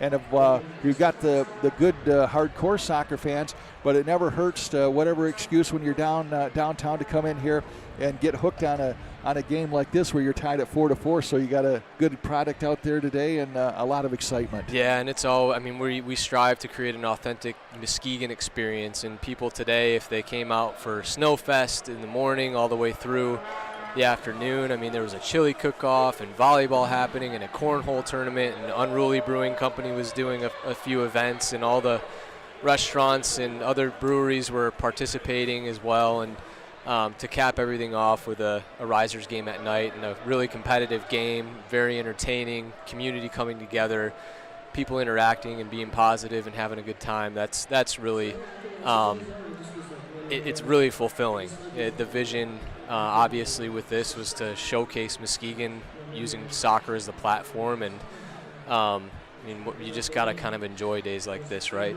Right, exactly. You have a great working relationship with the MASL's Milwaukee Wave. I think you have 3 players on loan from them that are active here. And then you have Steve Merker. I think he played in Utica in the league, so he's on loan from them. So it's really neat, an opportunity for kind of to intermingle the 2 leagues here a little bit. You're only a heartbeat away from the big boys, aren't you? Yeah, you're seeing players that on any given weekend could be playing in the pro league, the top indoor soccer league in the world. We have players that will come with other teams that are all-stars in that league just to experience this environment. We put a target on our backs because of how fun and unique this atmosphere is. And we embrace it. We know that we have the toughest schedule simply because we are going to get everybody's best shot, and we wouldn't want that. We wouldn't want that any other way. Okay. Here's a question. Yeah. Game day. What time does game day start for you? Let's start with that. What time does your day start here? Well, I have men's group, believe it or not, and Cal, you'll appreciate this, at Sacred Heart over in Grand Rapids. That's a church I go to. We start at 5:45 in the morning. So I'm up at about 4:30 on a Saturday, going to men's group, do that for a couple hours, then come back to the arena, and then make sure all the turf's down and the lines are taped, and we're starting to get rosters put together, and then making sure that concessions are squared away, and the monitors and just the merchandise is squared away. And that load, although I still do it and keep tabs on it, has been much lighter the past couple of years with more people stepping up to the plate. You talk to Andrea Rose, who's the president of business operations for us in addition to the Lumberjacks, and has allowed us to really see the long term of this, because we have so many capable people, like now with CatchMark and you guys and Billy putting the production together. I used to have to think about that. I used to have to think about the music, and now PCN is doing all that kind of stuff. We used to have to worry about concessions because the arena was managing that. They didn't source that out to the, now the Harris Group's doing that. So it's really neat to see under the Risers umbrella how many independent people have tapped into the spirit of what we're doing, and they're very good at what they do, and it all kind of comes together under the Risers brand.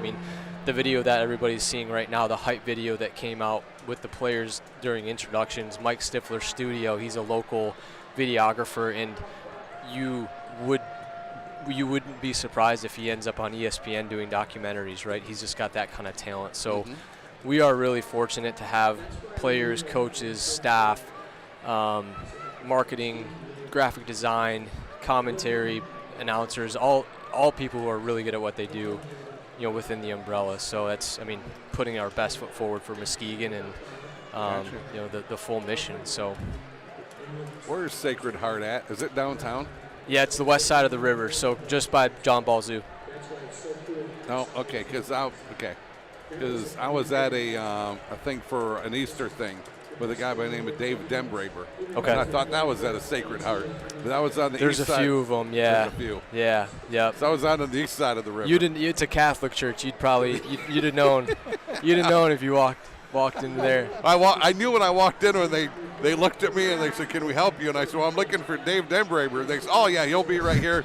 And where do I go?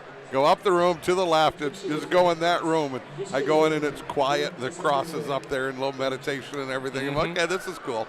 I can handle that. So quickly here as halftime's about over. Where do you see the Risers being in 5 years? Doing this, but 5 times better. Okay, I like that. How come you can't answer questions like that? You guys are awesome. Thanks for being patient with me. Oh, I can.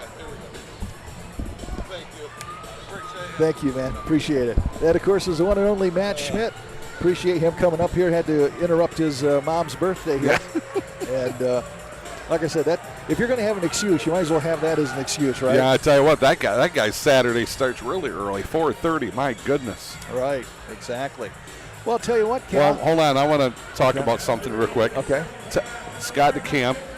Is this something that we can air? No, we can talk about on the air. It's out now. Okay. He says Scott DeCamp sent this to both of us, but I seen it first. So just found out Terry Hesbrook's son, Brady, died today unexpectedly. Terry Hesbrook is a former head football coach at Ithaca and is the AD there now. That's the guy that we have all those wonderful conversations when we were over there this fall for the Ithaca-Ravenna game. Yes. And he's now the AD at Ithaca, once again, former head football coach. He's one of the guys that won all those state championships. So on behalf of CatchMark, our condolences go out to Terry and his family and the sudden, unexpected death of their son, Brady. Man, that is, thoughts and prayers there for sure. And that's what kind of caught me off. I was off guard, if you noticed, a few minutes ago. Right. That's what kind of caught me off guard when we heard that music, or that tragic news, because I remember talking to him for the longest time when we were over there this fall. Right, exactly. This is Muskegon has the ball. This is Miguel Flores puts the ball almost on goal. He actually hits off the boards, and Muskegon on the attack. Yeah, go ahead. A shot and then saved there by Ortiz, and now Iowa trying to clear it out. This is O'Keefe with it. He keeps it in, gets it to Miguel Flores, shoots, scores! Coco Flores, his second goal of the evening at the 14:33 mark of the third quarter, and that gives Muskegon their first lead at 5-4. Miguel Flores. I tell you what, that was quick. Now here's the kicker, John. Muskegon comes out. They don't have one. They don't have two. They have 3 shots on goal in the first 27 seconds. I mean, where's Iowa in that great defense that they've had? Right. And my goodness. It sounded a little different here, but maybe something happened. But, how about, Iowa's played great defense here throughout the game. They just there was nobody there. And credit the Risers. My goodness, they were amazing. Had 3 great shots on goal by them. And then, like you said, they finally get the lead at 5-4 here at the beginning of the third quarter. Nice job by the Risers on that offensive attack zone down there. Yeah, the first lead that Muskegon has had has been a long, hard fight to get the lead. They have a 5-4. They had to kill a 5-minute penalty, too, during all of that. Here's Crawford puts up a shot, and that's going to go off the glass. And now a header by Iowa, but it comes out to Brandon Edwards, who gives it a header. And now it's at midfield. You tell you what, this Muskegon team's been different ever since that quarter break between the first and the second quarter. And I don't know what Michael Vollmer said to him, but whatever it is, it's worked. I mean, they are playing much better.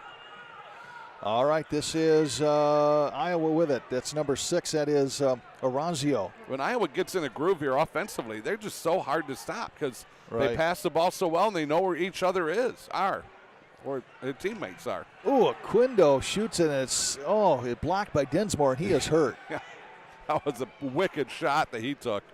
This is Quindo in the goal crease again. Don't let him get the ball right in front because that guy is a magic with the ball. Got 2 goals already on the game. Quindo does. And he gets set up in front of that goal. You watch him move that ball left to right with his feet. He's so quick. Right. He goes either way. His feet are exceptionally quick. He's hard to defend. He's a bigger guy. He's hard to defend. This is Iowa down in the corner. That is number 4. That's Rodriguez. Nice block, and it goes out of bounds. Blocked there by number 2. I believe that is Lyle. So 5 goals on the season now for Flores. That's his. He scored 2 goals tonight. Mm-hmm. Actually, we have 2 players with 2 goals. Quindo with Iowa has 2 goals, and now Flores for Muskegon. This is Ortiz. Ortiz is like, I want in on this. Tell you what, these goaltenders all are frustrated forwards, aren't they? I think they are, yeah. At some point, they were probably the star player on their team, and we're going to get a whistle.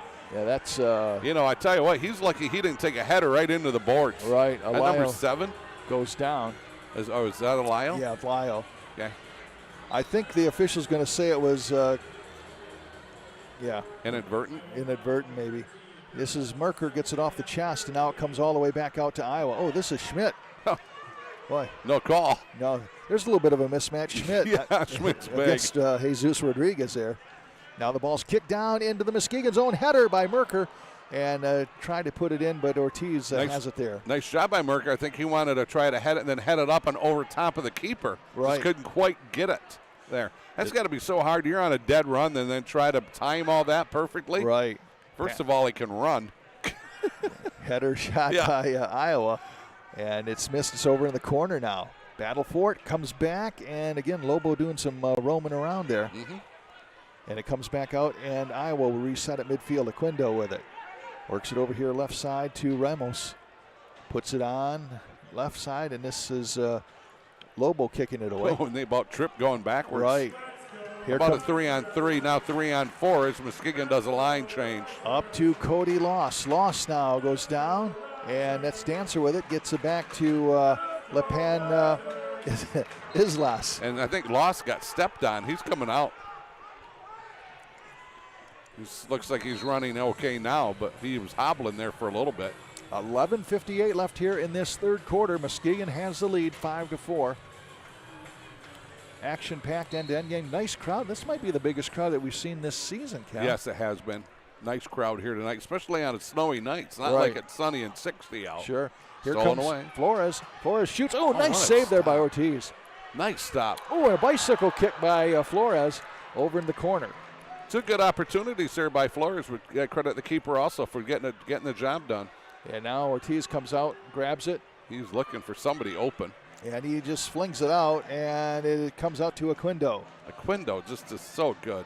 Gets it back to Lepan Islas, who dumps it down. Quindo goes for it.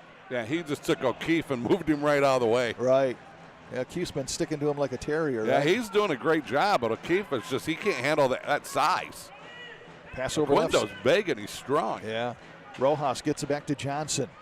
Johnson now works it over to number 5. That is Losoya. And now Crawford has it from Muskegon. He's breaking free. Crawford bringing the ball up, and he kicks it into the Iowa zone. You know, I tell you what here, John, Iowa has not scored in more than a quarter now. Yeah. Last time they scored was at the 11:52 mark in the second quarter, so it's been 3 unanswered goals there by Muskegon. O'Keefe now with the ball for Muskegon, kicks it back to Crawford. And then O'Keefe will leave.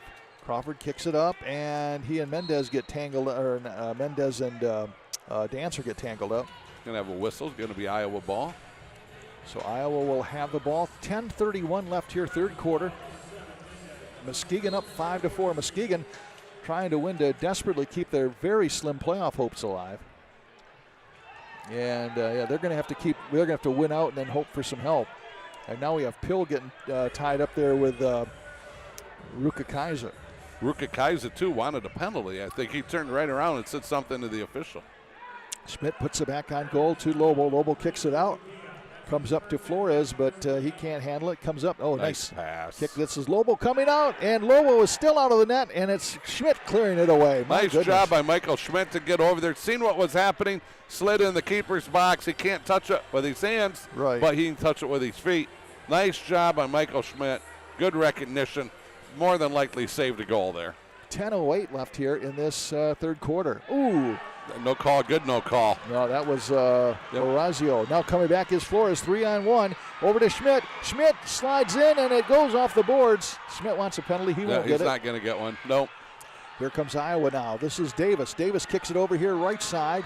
And coming up with it now is Dancer. On goal, scores! Dancer, his second goal of the evening as he puts it past the goalkeeper Lobo at the 9:44 mark of this third quarter. to tie the game at 5 apiece. Jonah Dancer.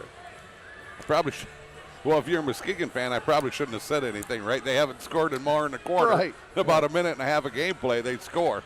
That's a second for Dancer, correct? Right. He had the first one, and now he's got the last one here so far. Yeah, Dancer with his, his 12th goal. 12th goal of the season. Came in with 10, now he has 2. See how that works? So we're tied at 5. I'm still going to fail math. This is Brandon Edwards. Edwards being worked on by Ruka Kaiser. Cody Loss doing a little nice footwork out there. Yeah, comes out to Dinsmore. Dinsmore has 3 Iowa Raptors on him to Cody Loss. Loss now, he's got 3 on him. And now Good comes defense. off the board. This is Edwards kicking it back out, and it's going to be finally cleared by Malecki. And it hits the rafters, so stoppage of play. Plus, Subs coming in. Tell you what, the Iowa Raptors, they move quickly. And Muskegon, I can't tell you how many times tonight they found themselves surrounded by like 3 Raptors at a time. I mean, these guys just, in football, you call it kind of gang tackling. Oh, gang defense, and a shot just misses as I think Hazovic tried for a second goal. Sorry, no, you're fine. I actually was trying to cut you off by accident. I think their keeper got a hand on it with his left hand and pushed it up and out. I don't think he got much on it, but I think that's all of a sudden, because you could see it kind of all of a sudden climb up. Sure. We have 2 balls on the floor. 2 balls on the floor. All right, 9:14 left here in this third quarter. Ortiz wings it out front. Schmidt gets his foot on it. Up to Crane. Crane works it up to Alayo. Off the boards. Michael Schmidt playing well here right now. Ortiz rolls it out to Aquindo. Aquindo now trying to lead a rush. Passes over at right side, and it's behind his attacker there. That is number 9. That's Rojas. Yeah, it's what that pass was behind him. Otherwise, they would have been able to turn and go towards the keeper. Pill gets it down to Crane. Crane having some troubles down there, taken away by Iowa. They kick it back to midfield, and that is where Alayo will have it. All tied up, 5 apiece, 8:38 left to go third quarter. Crane now working hard, picked up by Ortiz, rolled out to his teammate. They got a little 2-on-2 right here. This is Rodriguez.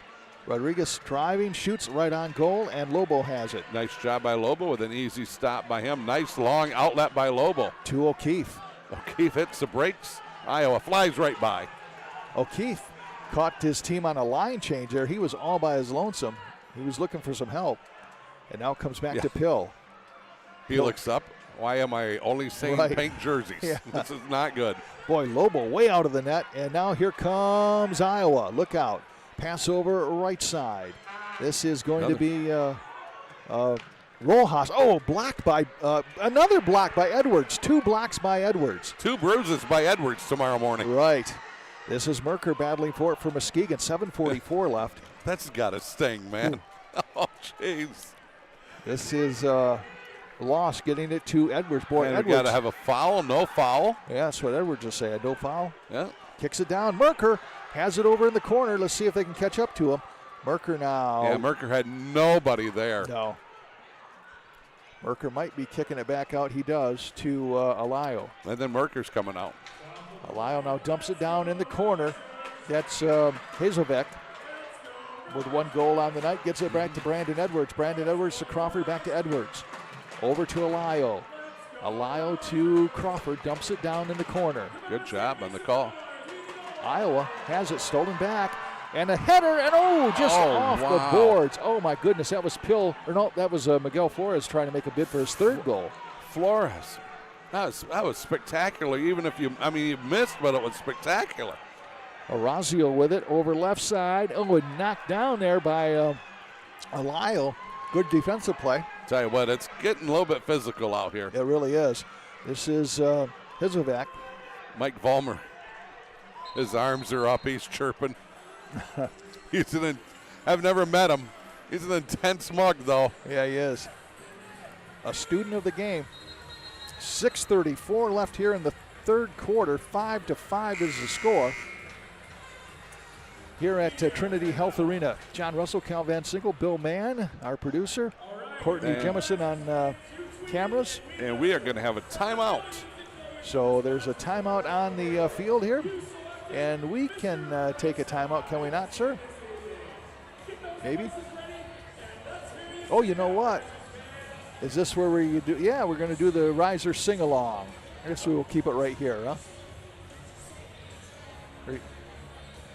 I'll tell you what. Tell me. You want to take a break? He says no. Billy says no. You guys just sit here and flounder. So that's what we will do. Flounder? That's a fish in the ocean. Flounder. Yeah, see, I'm talking your language, Cal. There we go. 6:34 left here in this third quarter. We are tied at 5. Muskegon had, 3 unanswered goals until Jonah Dancer scored there to tie it at the 9:44 mark of the third quarter, Cal. Got a fish story for you. Okay. So a few years ago, there's a really nice restaurant down on towards south end of Grand Rapids called Blue Water Grill. Right. And so we went down there. The special was this fish.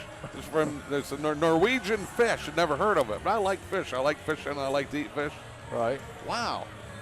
Okay, hey, I'll take that. Paid like $29 for it or something. Right. I go home and wasn't that good, you know? Was it like, I'm like, I wouldn't order that again. I go home and I look. It's a bottom feeder in the oceans over by Norway. Good job. I'm like, nice.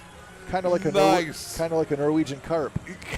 How about what it was? Yeah. They made it out to be this is some, Arctic char or something, Van Single's in the house. Let's give him the Norwegian carp. Give him the Norwegian carp. Shot put off the boards. No. This is Mendez trying to keep it in, but he can't do it. Another great opportunity almost there by Muskegon where they just could not get a good swing on it. Taylor Pill with it over in the corner. You going to get a whistle? It's pinned right in there. It is. And now, look at that. Comes out to Howard. Howard gets it to Schmidt. 6 minutes left here, third quarter, tied at 5. Michael Schmidt's played a good third quarter here for the Risers. This is Lapan Islas. Wow, they had a 2-on-3 and they dropped it. Waited for help. Islas with it. Fancy footwork there. That was unbelievable, the way these guys can handle the ball, some of these guys. Works it back to Johnson. Johnson will reset with 5:42 left in the third quarter. Works it down to Quindo. That'd be Angelo Quindo, and he scores from the left side. That is, I was looking down there, and Quindo scores his third goal of the night. Boy, how did that get up? And I mean, that was high. I thought it was going to hit the glass and go up, and it crawls in there.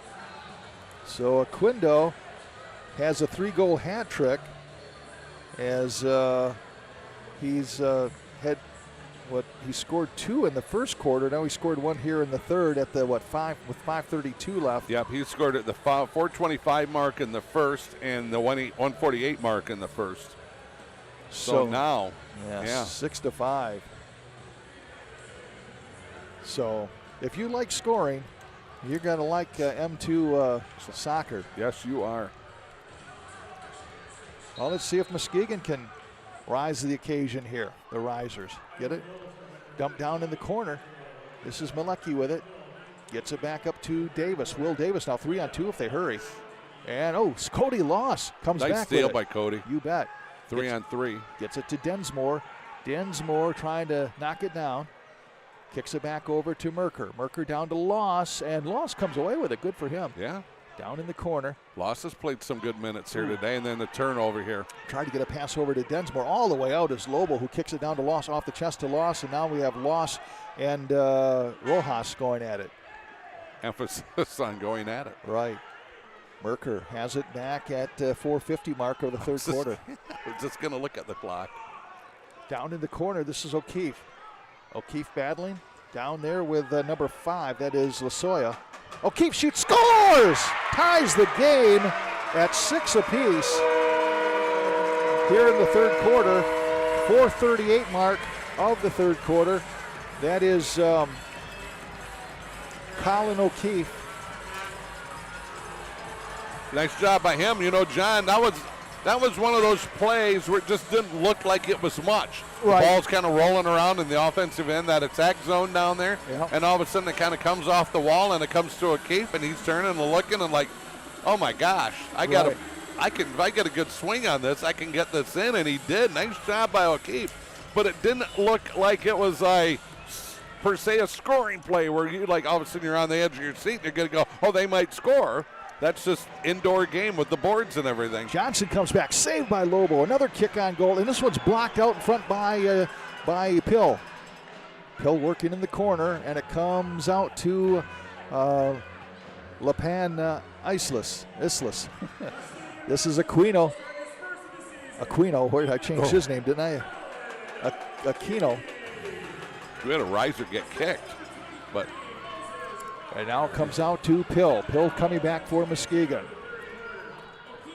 They did not have the numbers. Gets it over to Alaya, and it's deflected by Johnson on goal.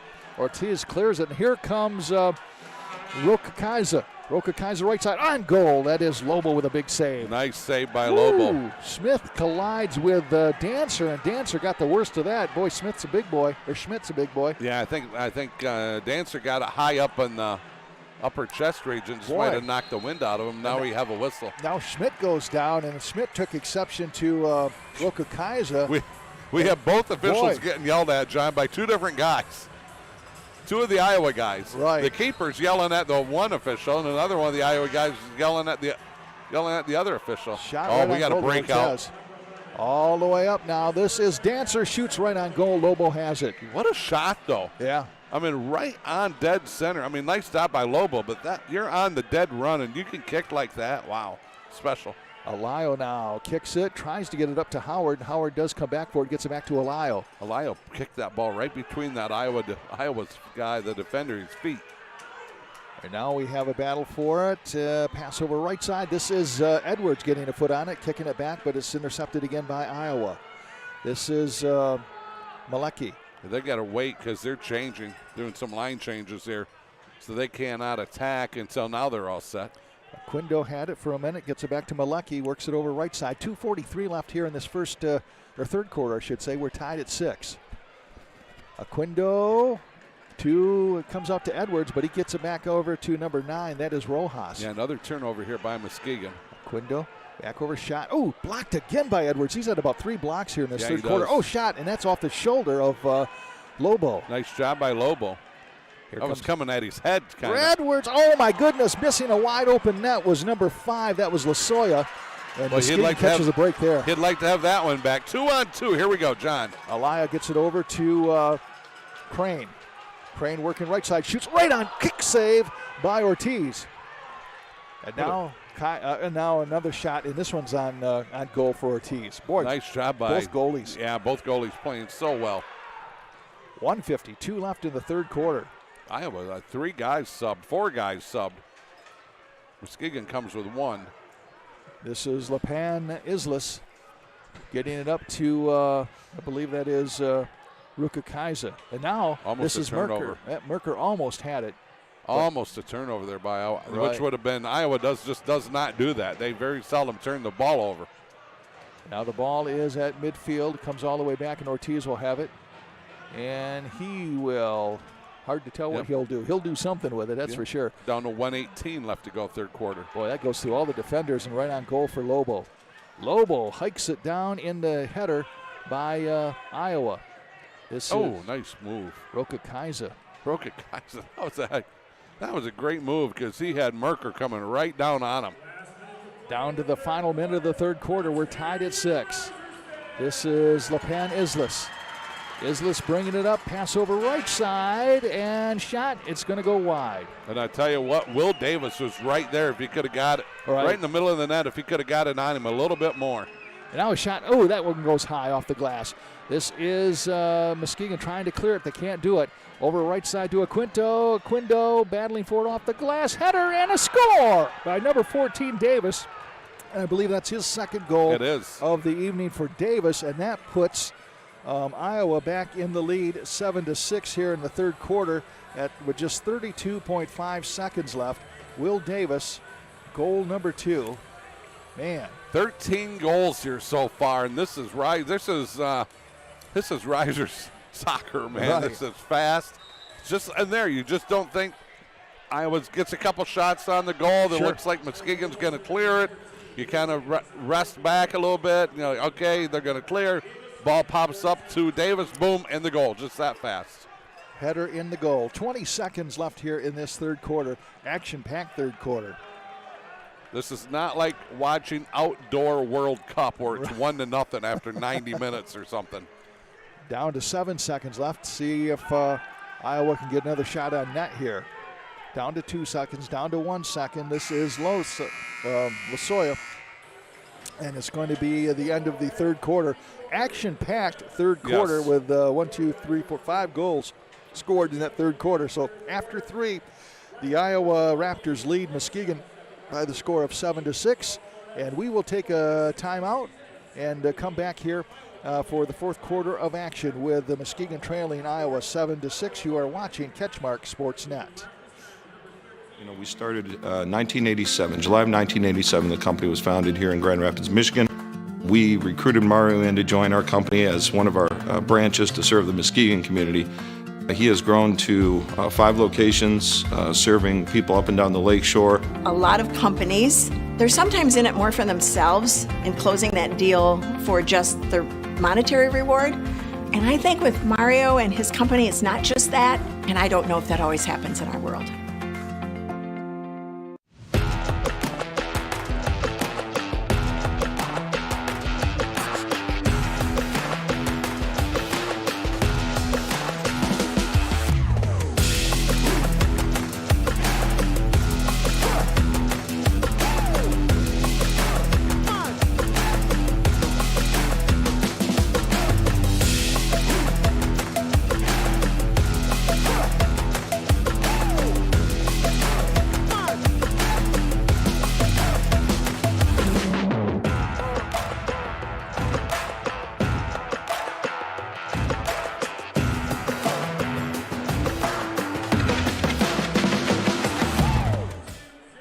And we're back here at Trinity Health Arena. John Russell along with Cal Van Single and the CatchMark SportsNet crew. Bill Mann, our fine producer, and Courtney Jemison. I want to see one more thing in the fourth quarter, and my night will be complete. What's that? I want to hear Lee Andrews play Sweet Caroline, and I want to hear Billy Mann bust a move high above the field floor up here in the press box at Trinity Health. He's got a megaphone just ready for it. He does. He picked up his own megaphone for it. There you go. So, man, I'll tell you what, you couldn't ask for much more entertainment here tonight. 7-6 Iowa on top. Muskegon at one time had scored 3 unanswered goals, and you thought, oh, they've got control of this game, but then back and forth again. Iowa not giving up. And at times, Iowa just seems like they got 15 guys on the floor, don't they? They just seem like they buzz around. They pass the ball so well, right? And they know where everybody's going to be. You know, and I don't know. Like I said, the Risers now in a new division. You know, from what they were last year, so it's just going to take some time. Right. You got a feeling this Iowa team's been together for a while, but that's an impressive unit out there. My goodness, that's an impressive unit. I'll tell you what's in Muskegon, they're an impressive unit, but Muskegon, like I said, 1-6, and they certainly don't play like a 1-6 team. No, they do not. That's for sure. And now a pass comes out to Johnson, gets it back, and here comes Iowa on the attack. See, there's Iowa right there, just with a shoulder pass, and boom, there's the breakout. Right. There's that fast break off a shoulder pass. Like, they just know exactly what's going to happen next. Losoya works it back to the goaltender Ortiz. And Ortiz will kick it down into the corner of Muskegon. Boy, but Iowa player getting down there, that's Ramos. Ramos 2-timed over in the corner. And now coming away with it is Densmore. Yeah, Densmore.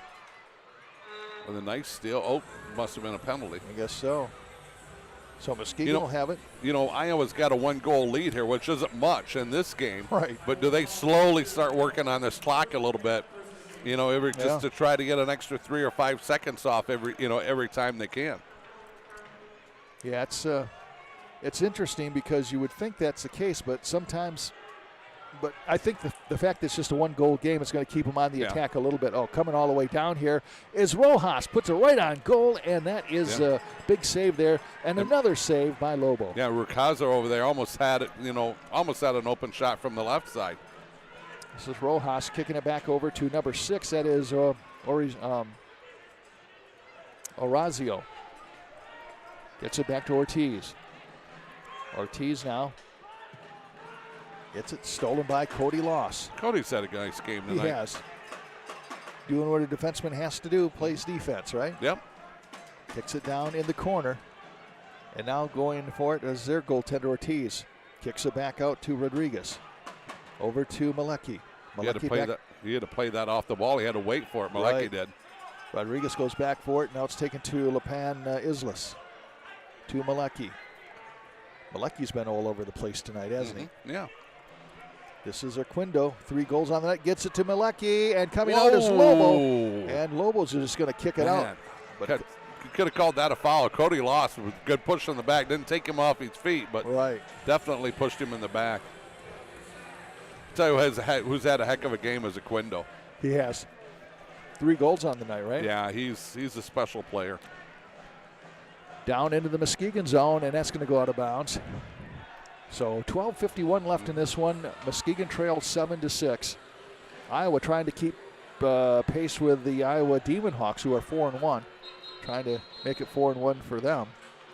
Muskegon just trying to stay alive. Oh, goalie went down. Yeah, I did not see that, but he is. And they're calling for the. He's okay. Oh, he's got a cramp. Okay. His calf is cramped up. So they will check him out, Brandon Edwards, and now call the training staff out.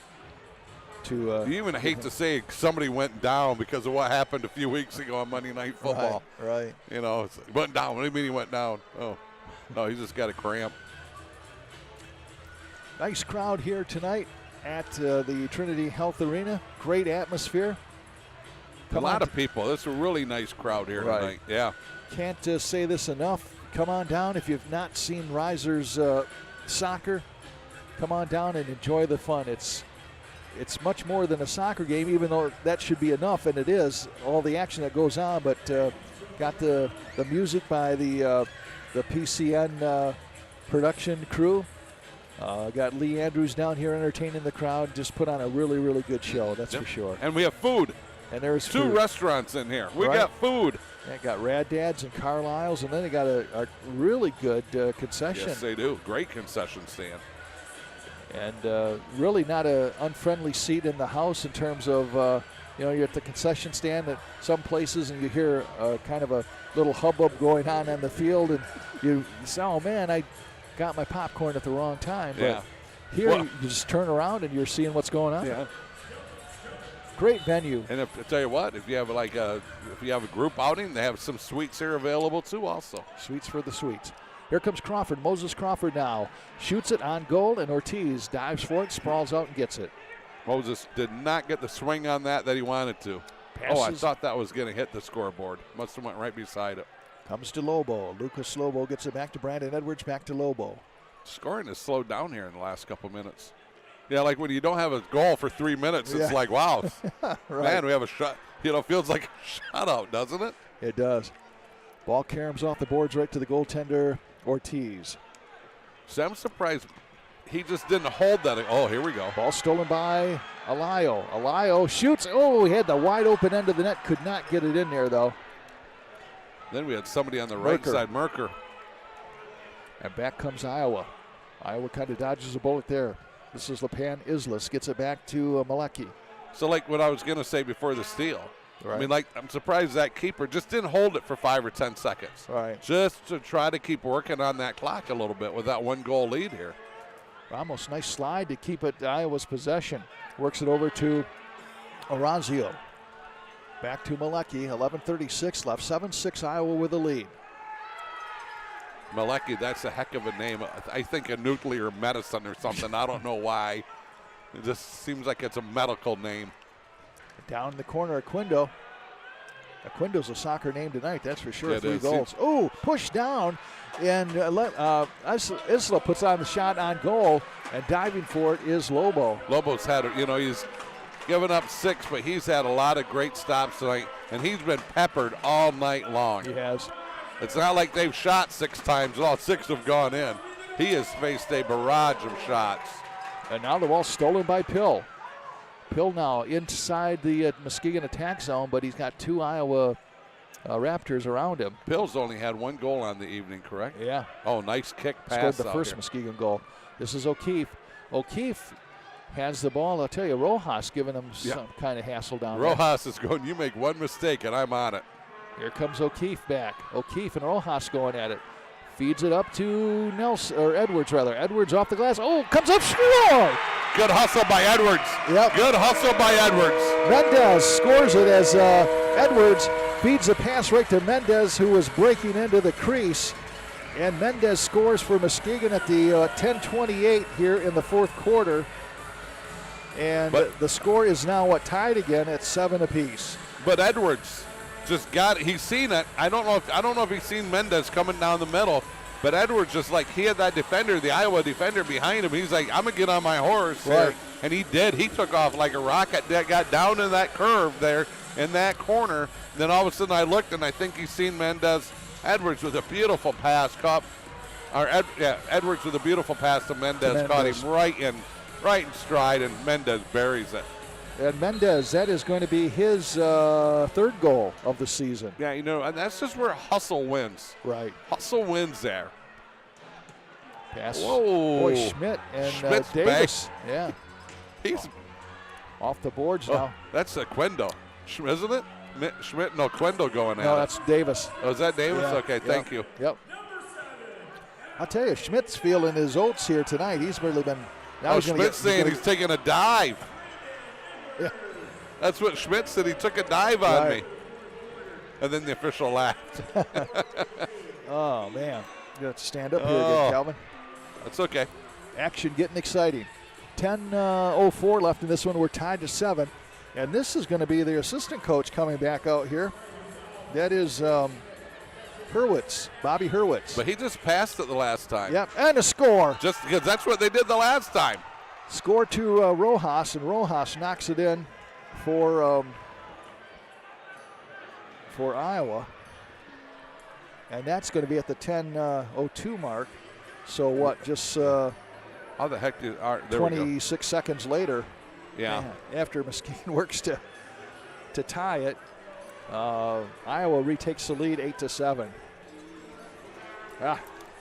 My goodness. And that was almost looked like the same play where the assistant coach comes out. He's a decoy. Yeah, that's all he is. He's just a decoy. He just not kicking the ball. He sets the table for Rojas, apparently. And I think we're going to get a timeout. Got a timeout called here at Trinity Health Arena. Michael Vollmer, I love to watch him coach. He just gets after it. Got a lot of passion, doesn't he? Yep. Here we go, Billy. This might be it.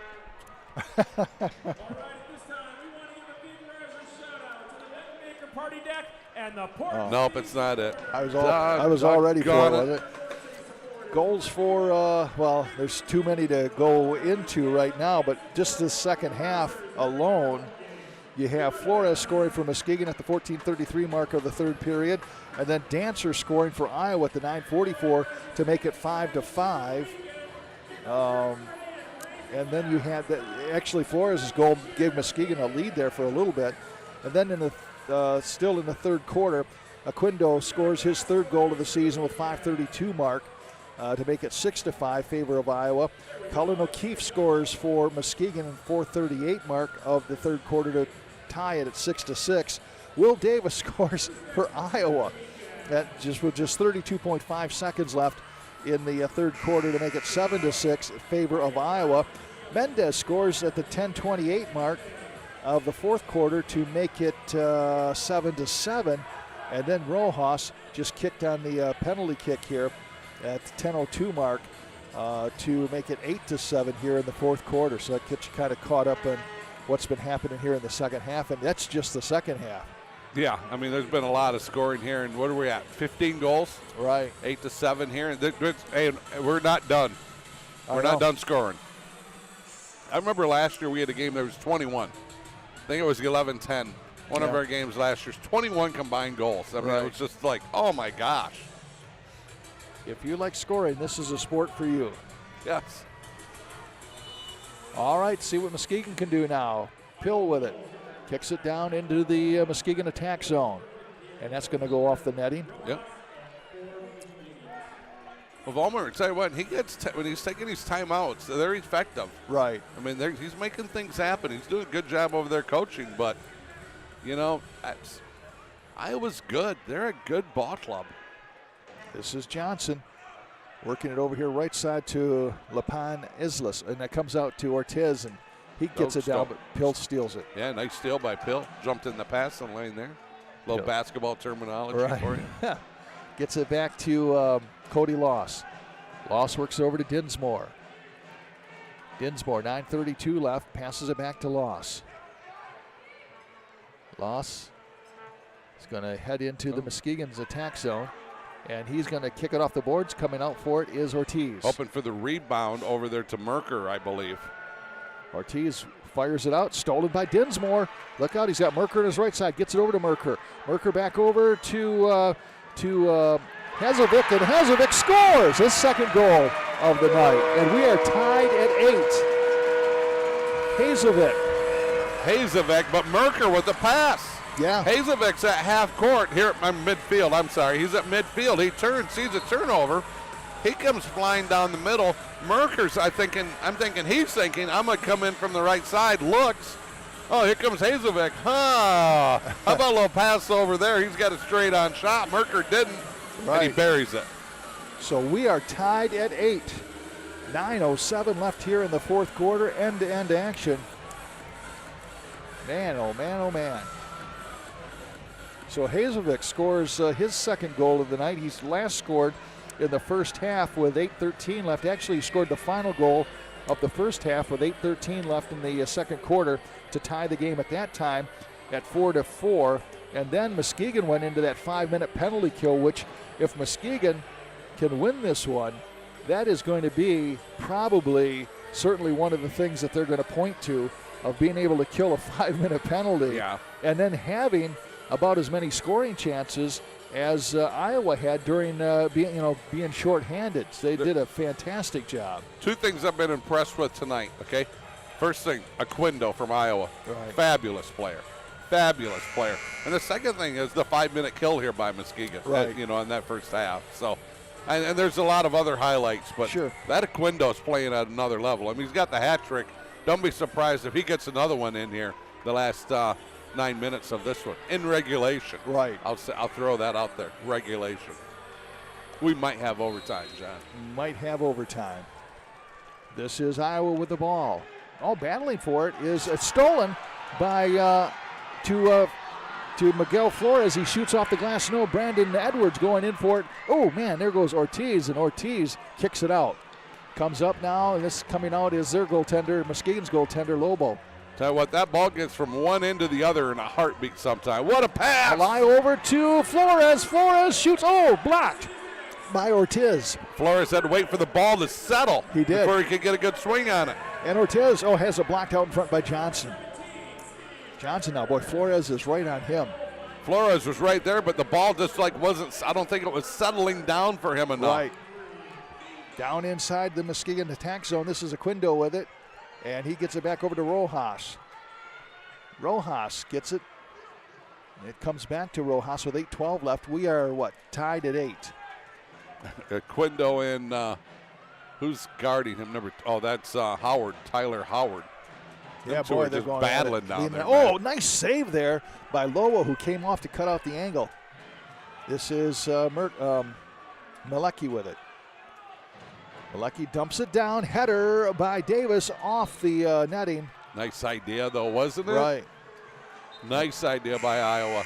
Davis going for his third goal. Already and have his teammate with 3 goals, and we have a timeout. And we have a timeout about halfway here for the fourth quarter. Oh, here we go. Is this it? I think it is. Everyone, up out of your seats, stretch, and let's hear you sing along to Sweet All right. There we go. It is we got to turn the camera on Billy. Are you up and out of your seat stretching?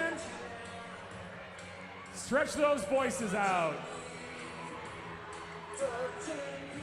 Here we go. Come on.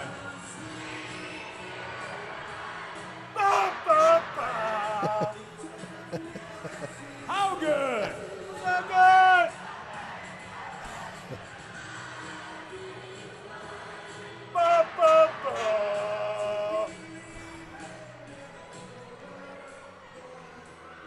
Oh, that's why we love Billy. The wonders of Jeremy's editing. Here we go again. That's it, Billy? One more. One more. You got one more bump in you, Billy? Hey, that was a good investment for that megaphone. Come on, let them hear you all the way to Iowa this time.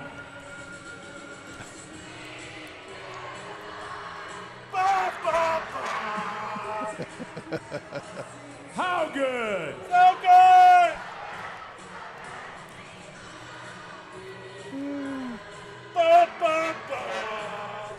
Billy's worth the price of admission. We love you, Billy. You're awesome. That's why we love you. You're you, and we love people who are just themselves. Man, good job for Billy. Good job, Billy. Good investment on the megaphone there. Courtney Jimison says, I don't know any of these guys. She's, So our producer extraordinaire also We leads love the that cheers. guy. All right, here we go. We got a dandy going here, 8 apiece. And this is Lobo kicking it, or passing it down to Crane. Crane is tied up with Rukakaiza. Crane's going to be just a turnover, not a penalty. Okay. Crane is not small neither. Oh, Crane took one in the Adam's apple, I think. I think he did.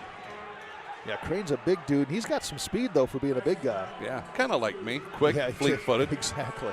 Look at Michael Schmidt. Oh, no, he lost the bit. Schmidt lose. Oh, what a save by Lobo. Still being out in front, and Lobo comes away with the boy. Whew. Schmidt says thank you very much. That was going to be a bad mistake on his part. I tell you what, he's played some great defense there, and his team bailed him out here on that one. This is O'Keefe now. O'Keefe down in the corner off the glass, fielded by Ortiz. Same thing, tried to kick it off the glass back into action, but yeah.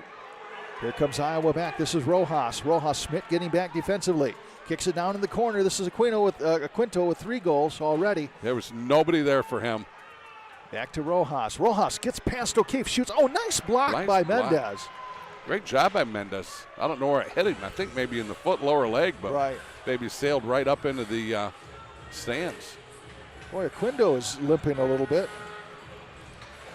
Well, we've had some, Muskegon's had some big guys leaning on him. Quinto shoots, scores! That's his 4th goal of the night over in the right corner of the goal, and that is going to bump up Iowa to a 9-8 lead here in the 4th quarter at the 6:49 mark of the 3rd. So Quinto gets his 4th goal of the night. Not a bad night's work for him. No. Remember when I said at the 9-minute mark, the scoring's not done, and Quinto's probably going to get another one. It didn't even take him 3 minutes. Here comes Densmore now for Muskegon.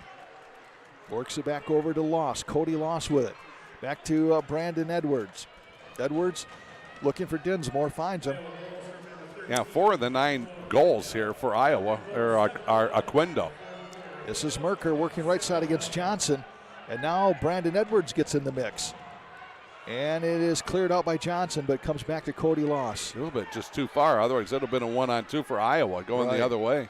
Densmore down to Merker. Waiting for help. Merker shoots. Oh, nice save by Ortiz. And now we have a battle for it. Johnson tries to clear it. Right there is Cody Loss. Cody has it for Muskegon. He's working around the left side. Off the boards, and nice save there by Ortiz as he sends Edwards sprawling. Edwards wants out. Yeah. He was saying he wanted out. Ortiz now gets it back over, and now Iowa will reset their attack here. And that is Islas just kicking it down. Here comes, way out of the net is a goaltender, Lobo in front, and let's see. It actually, I think they're going to say that he made the save. Oh, they got lucky there because I think it actually crossed the line. Okay. Wow. Boy, Lobo I'll tell you what, he'll give you a heart attack. Yes. And now we have Rojas and a whistle. Yeah, push down Hazelvik. Yep, and it's going to be Muskegon ball. So Muskegon will have it, 5:27 left. They trail 9-8 here in this 4th quarter. Edwards wanted off, and when he got in the box, he just put his head down. I don't know if he's just exhausted. And Flores, made a bid for it, but it just went off the goalpost left side. Here comes Pill. Pill's going to drive left side, comes back middle, gets it back to Loss. Loss with it. He's going to kick it down to the corner. They'll scramble for it. That's Hazelvik working for it against a couple of Iowa players. And Hazelvik and Rukasaya going at it. Loss was right there, too. Why is it there's a little bit of a scrum? Loss is there? He's in the area. Not afraid to mix it up. No, he's not. And he's physical. Yep. 5:04 left here in this, in regulation, 9-8.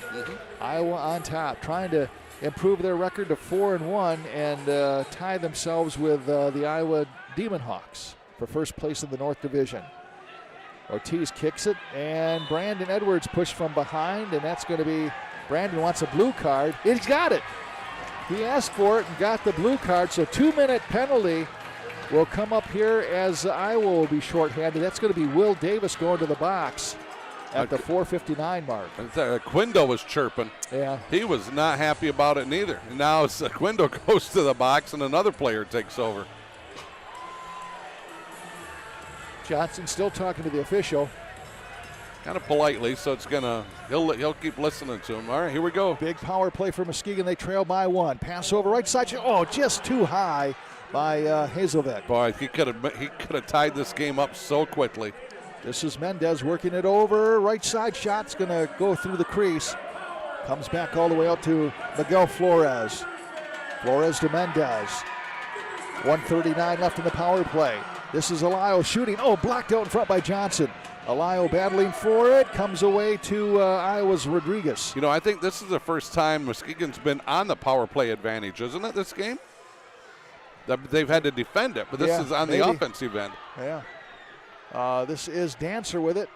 Playing short-handed on the attack to, Crawford goes down. Wants a call, didn't get it. Gets it now.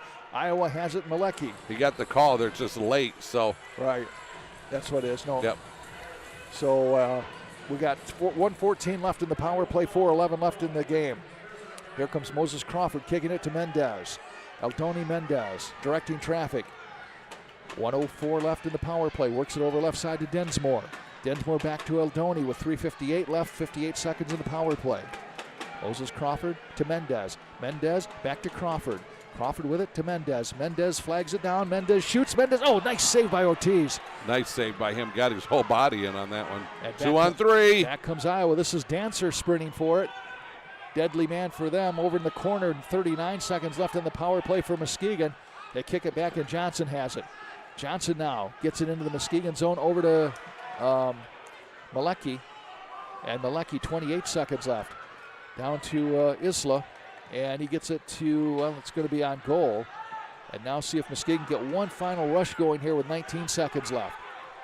Here comes Hazelvik over to Flores. Oh, coming out was Ortiz to cut down the angle. And now we have Pill with it. 7 seconds left and a whistle. Flores ran right into one of his own players. Yeah. I don't think Flores I thought he was in the right position when the ball came off the wall, but I don't think it came off the way he thought it was going to come off from. Just 7 seconds left, so it looks like Iowa will. Well, hang on here. Here is Alayo. Alayo battling with Dancer. The penalty is over. Now comes out. Oh man, Will Davis comes out of the penalty box and gets the ball. He's working with Pill, or against Pill. Gets it to Alayo. Alayo has it blocked by Rukasaya. Rukakaiza. I think I called him about 4 things tonight. It's a name if you glance at it. It's not like 4 different ways you can say it. And now this is Lobo kicking it into the attack zone. Oh, it went off the mouth of one of the Iowa players. Man, you're not safe Look out. on the bench, right? Keep your eyes on the field. 2:29 left in this one. And this is Pill working it over to Howard. Muskegon trails by 1, gets it back over to the goaltender. That is Lobo. Lobo kicks it down into the Iowa zone. Header by Johnson. How do you not have headaches from that? Edwards works it back over to Howard. Howard has the ball with 2:11 left, works it down, tries to get it down to O'Keefe, but kicked away. And Iowa has the ball now with 2:06 left. When does Muskegon decide to pull their keeper? Here comes, we have a battle for it, and we have a collision between number 8, that is Rodriguez, and Edwards, and both of them seem to be a bit shaken up here. No card. I think it's should be Iowa ball, correct? And I'll tell you what, it looks like Lobo might be coming out right now. Okay. They have the orange jersey. I think that is that Pill that's got the orange jersey on? All right. Tell you what, Vollmer's hot. He's not happy about something. Right. Like he came out on the field. Now the ball's kicked, or header, by Rukakaisa, and he is hurt as he and Ortiz collided. We went back to action so quick there. Right. Normally, the officials are like, well, wait, stop. We've seen it 3 times. Right. We've seen it 3 times, so it's been like, hey, stop. You're not going to take off. Bring the ball back, and we're going to properly administrate this. And, the guy from Iowa's down. Here comes the coach. And that's Rukakaisa is looking like a knee situation right now as he collided with Ortiz with 1:58. So that's the situation here. 1:58 left in regulation. Muskegon has pulled their goalkeeper, and they have Taylor Pill out there wearing the orange jersey, so he will be, in effect, the extra attacker. You are going to have to be so careful because Iowa is so good at stealing it. Muskegon's going to have to play their best minute 58 right now. Exactly.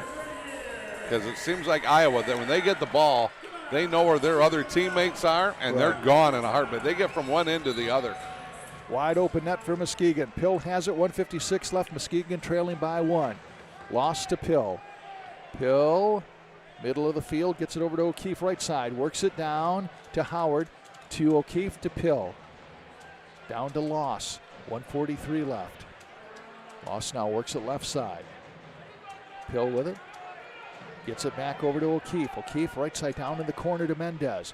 Mendez tried to get a pass over to Howard, but Mendez is trying to stay in control, and Dancer has it. Kicked back there by Howard. Did a great job to keep it in the Iowa zone. O'Keefe now trying to get control, but he can't. Mendez battling for it with 1:19 left. Mendez working to the right side, kicks it back to Loss, and Loss says, let's set things up.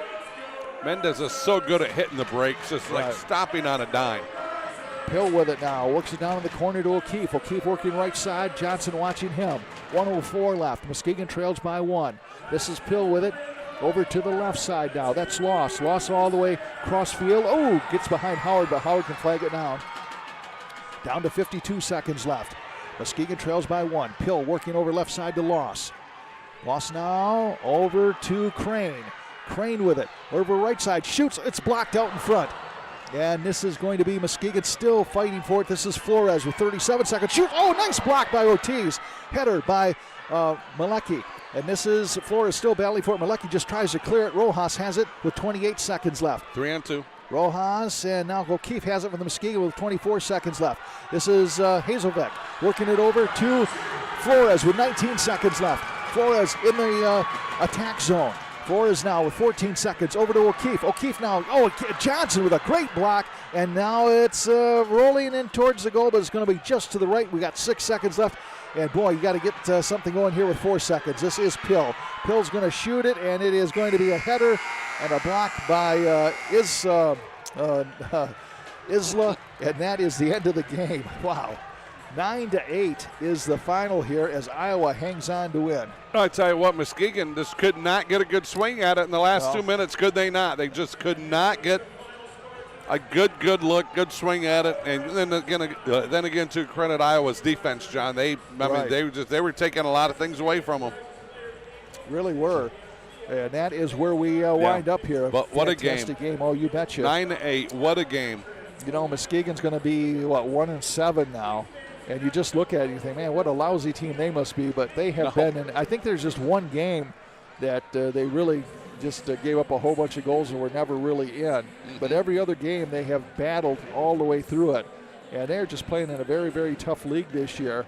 And they just are not having the ball bounce their way just the one time more. No, they are not. So. Leading scores for Iowa, Aquindo has 4 goals on the night. I think we had a player or two with a 3-goal hat trick. I'm trying to. Dancers had a couple. Dancers had a couple for Muskegon. Davis had 2 goals for Iowa, and I believe that's. Thought we had another hat trick in there. My apologies there, but I'll tell you what, a well-played game all the way around. And that is going to do it for us here on this snowy Saturday night. Yeah, I tell you what, it's been a lot of fun here tonight. Thank you to Courtney and Billy and you and I. And travel safe on the way home. Oh, yeah, exactly. And, yeah, we want to see you back here when I think February 11th, we will be back here. February 11th, they will be playing the other Iowa team. They'll be playing the Demon Hawks, 7 p.m. Saturday, February 11th. So mark that one on your calendar. And certainly would like to have you down here, so be a part of that too. So great action for the Muskegon Risers. For the whole gang, CatchMark gang here, I'm John Russell, Cal Van Single, Bill Mann, and Courtney Jemison. The final score for the final time, it was the Iowa Raptors 9, the Muskegon Risers 8. Have yourself a good night, everybody.